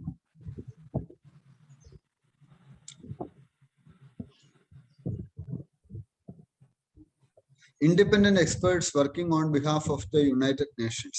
They are known as UN Special Rapporteurs. Human rights ne kuറിച്ച് advise ചെയ്യുക. Rapporteurs do not receive any financial compensation for their work from the United Nations. Justice AK Misra, National Human Rights Commission chairman. അപ്പൊ ഈ ഒരു വാർത്ത വരുമ്പോ PSCക്കാണ് ചോദിക്കുന്നത്, human rights കമ്മീഷന്റെ chairman ആരാണ്? UPSC ചോദിക്കില്ല, അയാളുടെ പേരല്ല ചോദിക്കുന്നത്. മറിച്ച് എന്തായിരിക്കും UPSCയുടെ ക്വസ്റ്റ്യൻ എന്ന് പറയുന്നത്, ഹ്യൂമൻ റൈറ്റ്സ് കമ്മീഷന്റെ ചെയർമാനെ എങ്ങനെയാണ് തെരഞ്ഞെടുക്കുന്നത്? അപ്പൊ നിങ്ങൾ എന്ത് ചെയ്യണം? നിങ്ങൾ ഒന്നുകിൽ ഞാൻ എഴുതിയ ഇന്ത്യൻ ഭരണഘടന എന്ന പുസ്തകം എടുക്കുക, അല്ലെ ലക്ഷ്മികാന്തിന്റെ ഇന്ത്യൻ പൊളിറ്റി എന്ന പുസ്തകം എടുക്കുക. എന്നിട്ട് എന്ത് നോക്കണം? നേരെ നോക്കിയിട്ട് എങ്ങനെയാണ് ഹ്യൂമൻ റൈറ്റ്സ് കമ്മീഷന്റെ അപ്പോയിന്റ്മെന്റ് എന്നുള്ളത് പഠിക്കുക. മനസ്സിലാകുന്നുണ്ടോ? ഇതിപ്പോ സ്റ്റാറ്റിക് പോർഷനാണ്. എന്നാൽ ഇത് എങ്ങനെ കറണ്ടായി? ജസ്റ്റിസ് AK മിശ്രയെ പുതിയ ഹ്യൂമൻ റൈറ്റ്സ് കമ്മീഷന്റെ ചെയർമാനായി റിപ്പോർട്ട് ചെയ്തുകൊണ്ടാണ് ഇത് കറണ്ട് ന്യൂസ് ആയത്. ഞാൻ പറഞ്ഞ പോയിന്റ് മനസ്സിലാവുന്നുണ്ടോ? സംശയമുണ്ടോ ചോദിച്ചോണേ ഇപ്പൊ. അപ്പോയിന്റ്മെന്റ് ആരാണ് ചെയ്യുന്നത്? Prime minister, home minister, deputy chairman of Rajya Sabha, Lok Sabha speaker, leader of opposition. ഇത്രയും പേരുള്ള ഒരു ഗ്രൂപ്പാണ് ഈ ചെയർമാനെ അപ്പോയിന്റ് ചെയ്യുന്നത് എന്നുള്ളത് മനസ്സിലാക്കുക. ഇത്രയും പേര് ഈ ഗ്രൂപ്പിൽ അംഗങ്ങളായിട്ട് ഉണ്ട് എന്നുള്ളത് മനസ്സിലാക്കുക. അത് എസ്റ്റാബ്ലിഷ് ചെയ്തത് 1993-ലാണ്. ഈ കോൺസ്റ്റിറ്റ്യൂഷണൽ ബോഡീസ് എല്ലാം പ്രധാനപ്പെട്ടത്. നമ്മുടെ ഇന്ത്യൻ ഭരണഘടന എന്ന് പറഞ്ഞ പുസ്തകത്തിൽ ആ കോൺസ്റ്റിറ്റ്യൂഷണൽ നോൺ കോൺസ്റ്റിറ്റ്യൂഷണൽ ബോഡീസ് എന്ന് പറഞ്ഞൊരു ചാപ്റ്റർ തന്നെയാണ്. NHRC ഇത് വളരെ പ്രധാനപ്പെട്ടതാണ്. ഇത് നിങ്ങൾ ഡീറ്റെയിൽഡ് ആയിട്ട് ഇന്ന് നോട്ട് തയ്യാറാക്കണം. പ്രത്യേകിച്ചും 2022 പ്രിലിം എഴുതുന്നവർ ഈ ടോപ്പിക്കുകൾ എല്ലാം തന്നെ വളരെ സീരിയസ്നെസ്സോടുകൂടി കാണുകയും അത് പഠിക്കുകയും ചെയ്യും. അടുത്തൊരു topic, NHRC established in 1993 is an independent statutory body as per the provisions of the Protection of Human Rights Act 1993. അതിന്റെ സ്ട്രക്ചർ, അപ്പോയിന്റ്മെന്റ് കാര്യങ്ങളെല്ലാം നിങ്ങൾ മനസ്സിലാക്കാൻ ശ്രമിക്കുക. അടുത്ത ആംബിടാക്, ഇതെന്താണ്? It is India's first indigenous എന്ന് വെച്ചാൽ തദ്ദേശീയമായി വികസിപ്പിച്ചെടുത്ത്, ഇന്ത്യയിൽ വികസിപ്പിച്ചെടുത്ത് temperature data logger for cold chain management. ഇത് പെരിഷബിൾ പ്രൊഡക്ട്സിന്റെ റിയൽ ടെമ്പറേച്ചർ എത്രയാണ് എന്നുള്ളത് പറഞ്ഞു തരും. ഇപ്പൊ ഈ വാക്സിൻസും ബോഡി ഓർഗൻസ് ഒക്കെ ട്രാൻസ്ഫർ ചെയ്യുമ്പോൾ ഇന്റർനെറ്റ് ഓഫ് തിങ്സ് ഡിവൈസ് കൃത്യമായിട്ട് നമുക്ക് ടെമ്പറേച്ചർ അറിയാൻ സാധിക്കും. IIT റൂപാറാണ് ഇത് ഡെവലപ്പ് ചെയ്തത്. അടുത്ത topic number 7, Tulsa race massacre of May June 1921. ഇത് നോക്കൂ, ഇത് വയലന്റ് റേഷ്യൽ ഹേറ്റ് ഇൻസിഡന്റ് ആണ്. US നടന്നു. തുൾസ, ഒക്കലാഹോമ, അവിടെ എന്ത് ചെയ്തു? അവിടെ African Americans, relatively well to do African അമേരിക്കൻസിനെ എന്ത് ചെയ്തു? അറ്റാക്ക് ചെയ്യുകയും എക്സ്റ്റൻസീവ് ഡാമേജ് അവരുടെ പുറപ്പെട്ടേക്ക് വരുത്തുകയും ചെയ്തു. ആഫ്രിക്കൻ അമേരിക്കൻസിന്റെ ഒരു സാങ്ച്വറി സിറ്റിയാണ് ഈ തുൾസ എന്ന് പറയുന്നത്. Suffering from the consequences of harsh segregation or Jim Crow laws in pre-civil rights America, it was also called the Black Wall Street of the US. US President Joe Biden recently became the first sitting American head of state to officially recognize the incident. നമുക്ക് world history എന്നുള്ള ഒരു topic main. World history ചിലപ്പോൾ incident എന്താണെന്നുള്ള ഒരു ചോദ്യം വന്നേക്കാം കേട്ടോ. പ്രിലിമിന് ഇല്ല, മെയിൻ പരീക്ഷയ്ക്ക്. പ്രിലിമിന് വേൾഡ് ഹിസ്റ്ററി ഇല്ല, മെയിൻ പരീക്ഷയ്ക്കുള്ള ഒരു ടോപ്പിക്കാണ്. ടീച്ചർ ആവാൻ 1 മുതൽ 8ാം ക്ലാസ് വരെയുള്ള കുട്ടികൾ ടീച്ചേഴ്സ് ആവാനുള്ള എലിജിബിലിറ്റി ടെസ്റ്റ് വരിക. ടെറ്റ് എന്നാണ് ഇത് അറിയപ്പെടുക. മിനിസ്ട്രി ഓഫ് എഡ്യൂക്കേഷൻ ആയിരിക്കും. Sage portal, ministry of social justice and empowerment, the sage initiative portal to support India's elderly persons. One-stop access ആണ്. elderly care product, അതുപോലെ സർവീസസ്, ക്രെഡിബിൾ സ്റ്റാർട്ടപ്സ്, അവരെ support ചെയ്യാൻ വേണ്ടിയിട്ടുള്ള ഒരു പ്രൊജക്റ്റ് ആണ് സേജ് പോർട്ടൽ എന്ന് പറയുന്നത്. Health, travel, finance, legal housing, food among others, ഇങ്ങനെയുള്ള സപ്പോർട്ടൊക്കെ എല്ലാ സെലക്ടഡ് സ്റ്റാർട്ടപ്സിനും 1 crore കിട്ടും. സംഭാവന ഗവൺമെന്റിൽ നിന്ന് ലഭിക്കുകയും ചെയ്യും. അത് നിങ്ങളൊന്ന് മനസ്സിലാക്കുക. അടുത്ത 10ാമത്തെ ടോപ്പിക്, ജൂൺ മാസത്തെ operation Sagar Aaraksha 2. Indian coast guard Sri Lankan അതോറിറ്റീസുമായിട്ട് ചേർന്ന് നടത്തിയ ഒരു കെമിക്കൽ ലാഡൻ കണ്ടെയ്നർ വെസലിൽ നടത്തിയിട്ടുള്ള ഒരു ഓപ്പറേഷനാണിത്. MV Expressberg anchored off Colombo since 25 May 2020. Environmental danger. This coordinated joint operation undertaken to respond potential environmental danger has been christened as Sagar Araksha 2. Environmental danger ഒക്കെ കുറയ്ക്കാൻ വേണ്ടിയിട്ട് ചെയ്ത ഒരു ഓപ്പറേഷൻ. INS സാന്ധ്യക് എന്ന് പറയുന്നത് എന്താണ്? ഇതൊരു ഹൈഡ്രോഗ്രാഫിക് സർവേ ഷിപ്പാണ്. നമ്മൾ ഇന്ത്യയിൽ ഉണ്ടാക്കിയ ഷിപ്പാണ്. ഇത് ഡീകമ്മീഷൻ ചെയ്തു. ഡീകമ്മീഷൻ ചെയ്യാന്ന് വെച്ചാൽ എന്താണ്? അതിന് ഉപയോഗത്തിൽ ഉണ്ടാവില്ല, അത് പൊളിച്ചു വയ്ക്കും. 40 വർഷത്തെ സർവീസിന് ശേഷം അത് നിർത്തി. ഇവർ ചെയ്തിരുന്ന എന്താണ്? ഈ ഹൈഡ്രോഗ്രാഫിക് സർവേ, സമുദ്ര സർവേ ആണ് നടത്തിയത്.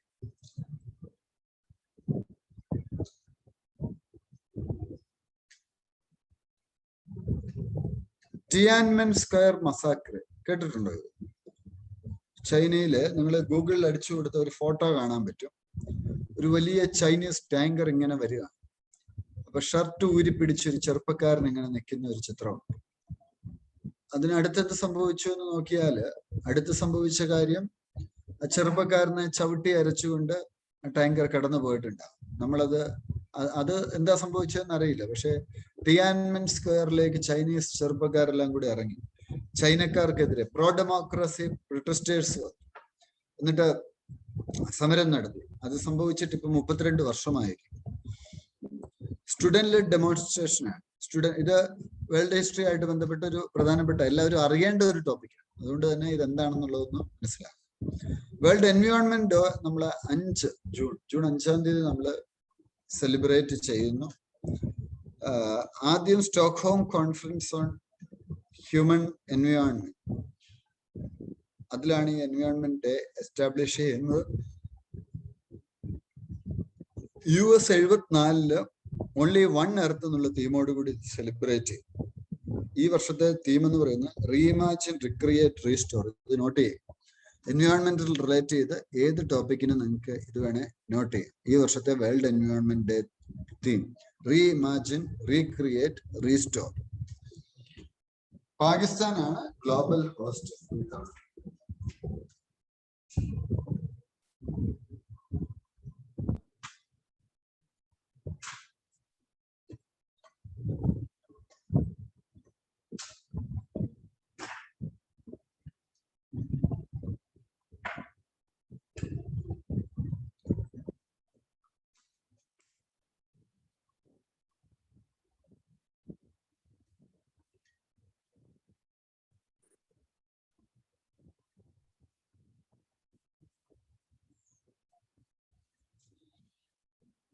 എന്തെങ്കിലും സംശയമൊക്കെ ഉണ്ട് ചോദിച്ചോണ്ട് കേട്ടോ.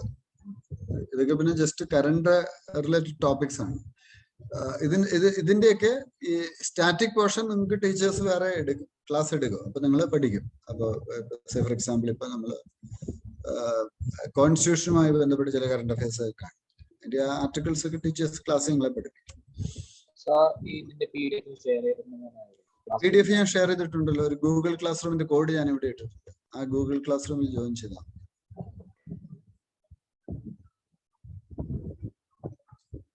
ചാറ്റ് കിടപ്പുണ്ട്, കോഡ് ഇട്ടിട്ടുണ്ട്. ഗൂഗിൾ ക്ലാസ് റൂം എന്ന് പറയുന്ന ആപ്പ് ഡൗൺലോഡ് ചെയ്യുക. അതിൽ ജോയിൻ ക്ലാസ് റൂം എന്നുള്ള ഒരു ഓപ്ഷൻ കാണും. കോഡ് കൊടുക്കണം. ഈ കോഡ് കൊടുത്തിട്ടുണ്ട്.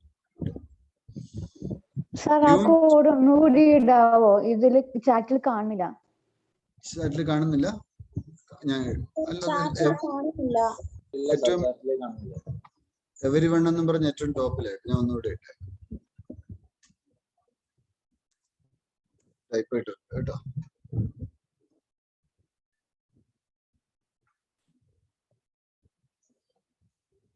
Okay. YounTab scheme. Ladakh lieutenant governor ഒരു പുതിയ സ്കീം ലഡാക്കിലെ സ്റ്റുഡൻസിന് യൂൻടാബ് സ്കീം എന്ന് പറയുന്നത് ഡിജിറ്റൽ ലേണിംഗിന് വേണ്ടി തുടങ്ങും. 12,300 ടാബ്ലറ്റ് ഓൺലൈൻ ഓഫ്ലൈൻ കണ്ടന്റ് ഉള്ളത്, വീഡിയോ ലെക്ചേഴ്സ്, ടെക്സ്റ്റ് ബുക്ക് ഒക്കെ ഉള്ളത് ഇതിന്റെ പ്രകാരം സ്റ്റുഡൻസിന് ലഭിക്കും. CBSE collaborates with Microsoft to introduce coding and data science in schools. കോഡിങ്ങും ഡാറ്റ സയൻസും സ്കൂളുകളിൽ നടപ്പിലാക്കാൻ ശ്രമിക്കും. CBSE അതിന് മൈക്രോസോഫ്റ്റുമായിട്ട് കൊളാബറേറ്റ് ചെയ്യും. ഫാമിലിയ ഇതൊരു ഗ്ലോബൽ ഡാറ്റാബേസ് ആണ്. മിസ്സിംഗ് പേഴ്സൺസിനെ ഐഡന്റിഫൈ ചെയ്യാൻ ഇന്റർപോൾ ആണ് ഇത് ലോഞ്ച് ചെയ്തത്. ഓൾഡ് കേസ് ഒക്കെ സോൾവ് ചെയ്യാൻ ഇത് സഹായിക്കും DNA ടെസ്റ്റിങ്ങിലൂടെ. സുരക്ഷിത് ഹം സുരക്ഷിത് തും അഭിയാൻ നീതി ആയോഗം പിരമൽ ഫൗണ്ടേഷൻ ലോഞ്ച് ചെയ്തൊരു സ്കീമാണ്. 112 ജില്ലകളിലും കോവിഡ് ഹോം കെയർ സപ്പോർട്ടാണ് കൊടുക്കുന്നത്. 20 ലക്ഷം.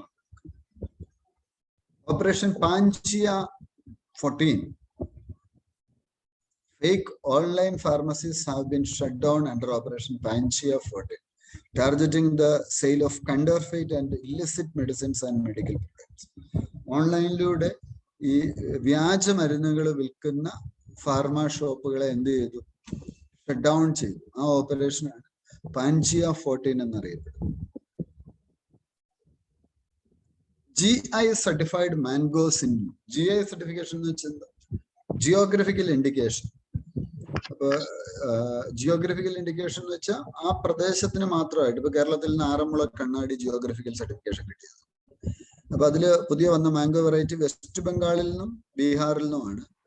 ക്രിസ്പാർട്ടി ലക്ഷ്മൺ ഹോഗ് അത് വെസ്റ്റ് ബംഗാളിൽ നിന്നാണ്. സാഡലു ബീഹാറിൽ നിന്നാണ്. ഒന്ന് നോട്ട് ചെയ്യുക.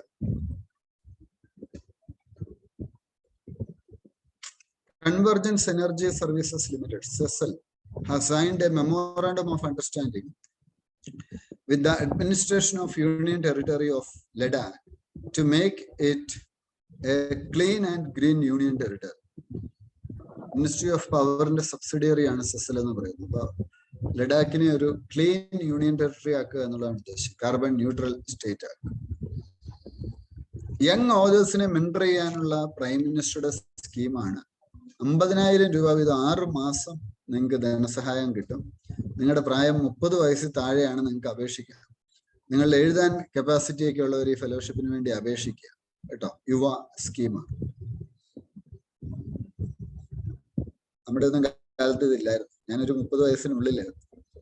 കുറഞ്ഞ ഒരു 25 പുസ്തകത്തിലും എഴുതിയിട്ടുണ്ട്. പക്ഷെ അന്നത്തെ കാലത്തൊന്നും ഇങ്ങനത്തെ ഫെലോഷിപ്സ് ഇല്ല. അല്ല, അതൊക്കെ അപേക്ഷിക്കാമായിരുന്നു.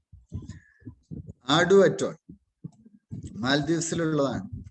Apart from its strategic location in the Indian ocean, Adu is the second largest city in archipelago, home to over 30,000 people.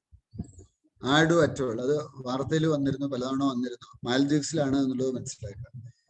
Maldives has made no decision on opening an Indian consulate in its southern Adu Atoll. അതായിരുന്നു വാർത്ത വന്ന കാര്യം കേട്ടോ. അപ്പൊ ആ സംഭവങ്ങൾ ചിലപ്പോൾ UPSC ചോദിക്കും.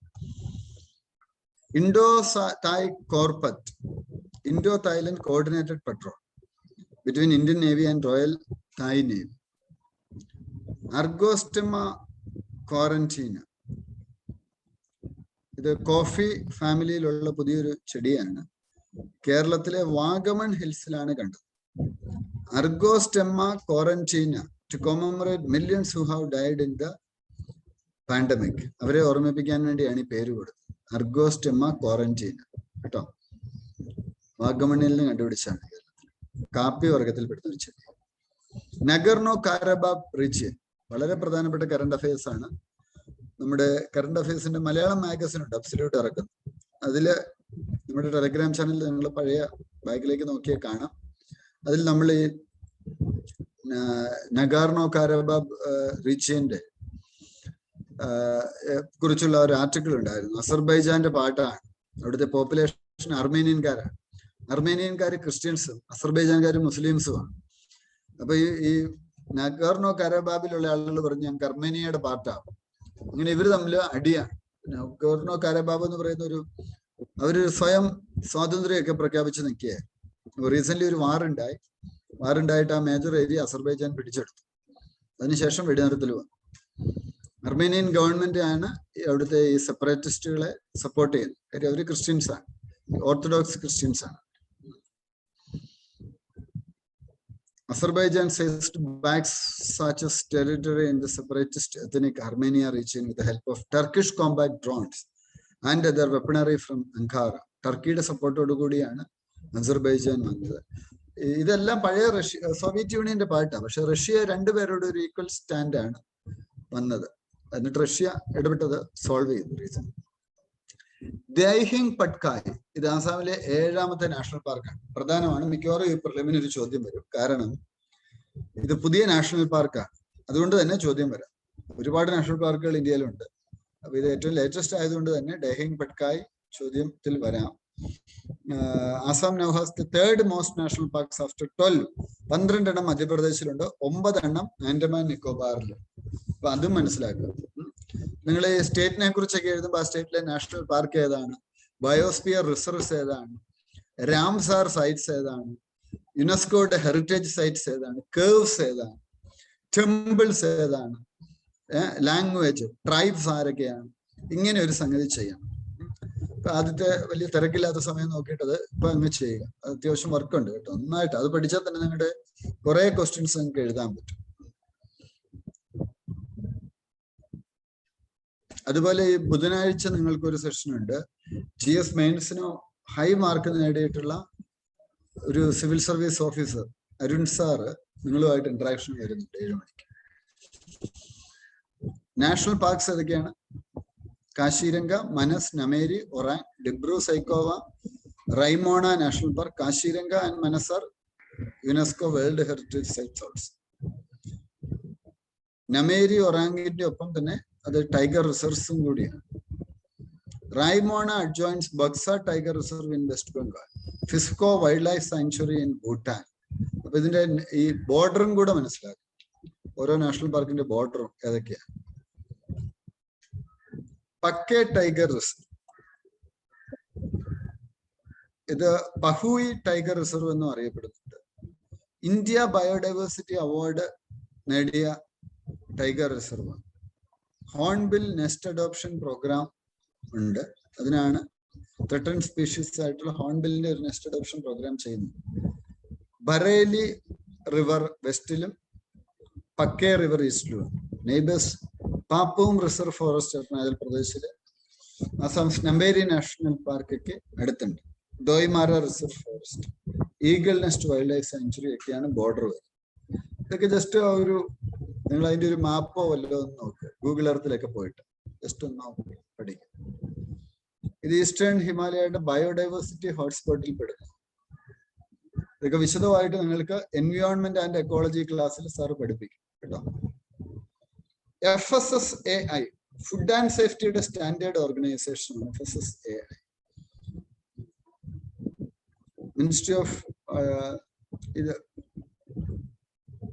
Ministry of health and family welfare ആണ് ഇതിന്റെ അഡ്മിനിസ്ട്രേറ്റീവ് മിനിസ്ട്രി. ഫുഡ് മിനിസ്ട്രി അല്ല, അതും ശ്രദ്ധിച്ചോ. ഫുഡ് റിലേറ്റഡ് ബിസിനസ് ഒക്കെ വേണം നമ്മൾ ഇവിടുന്ന് ആദ്യം certificate, FSSAIയുടെ certificate.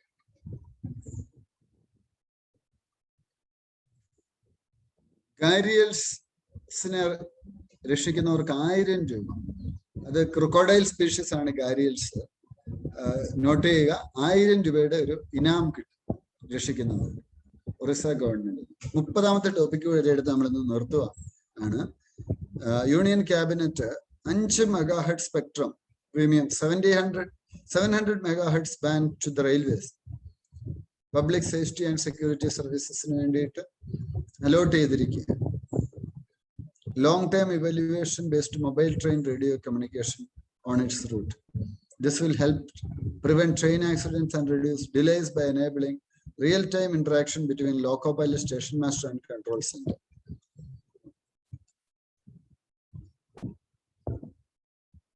China Sri Lanka Friendship Hospital opened. 60 million ഒരു പ്രൊജക്റ്റ്. ബാക്കി നമ്മൾ നാളെ രാവിലെ എടുക്കും. June, July, August. ഈ പ്രിലിമിന് ഓഗസ്റ്റ് വരെയുള്ളതാണ് നമുക്ക് ആവശ്യം. ബാക്കി സെപ്റ്റംബറിന്റെ കറണ്ട് അഫയേഴ്സ് നമ്മളിപ്പോൾ കണ്ടിന്യൂ ചെയ്തുകൊണ്ടിരിക്കുകയാണ്. So wish you all the best. നന്നായിട്ട് പഠിക്കുക, സമയമൊക്കെ ചിലവഴിക്കുക, പത്രം വായിക്കുക, ചാനല്. സർ, ഇന്ന് 2 മണിക്ക് ശേഷമുള്ള എക്കണോമിക്സിന്റെ ക്ലാസ്സിലാണ് നമ്മുടെ റെഗുലർ ക്ലാസ്സിന്റെ ഇതാണോ അല്ലെങ്കിൽ എക്കണോമിക്സ് സർവേ നടന്നുകൊണ്ടിരിക്കുക. 3 ദിവസമായിട്ട് ഈ വർഷം പ്രിലിമിനറി എഴുതുന്നവർക്ക് വേണ്ടി എക്കണോമിക് സർവേയുടെ വളരെ ഇമ്പോർട്ടന്റ് ആയിട്ടുള്ള ക്ലാസ്സസ് നടക്കുകയാണ്. അത് ഇന്ന് തീരുകയാണ്. അതാണോ സർ 2 മണിക്ക് നടക്കുന്ന? അതെ അതെ, അതിന്റെ ബാക്കി കഴിഞ്ഞ ദിവസത്തെ കണ്ടിന്യൂവേഷൻ ഈ വർഷം പ്രിലിം എഴുതുന്നവർക്ക് വേണ്ടിയിട്ടുള്ള ക്ലാസ്.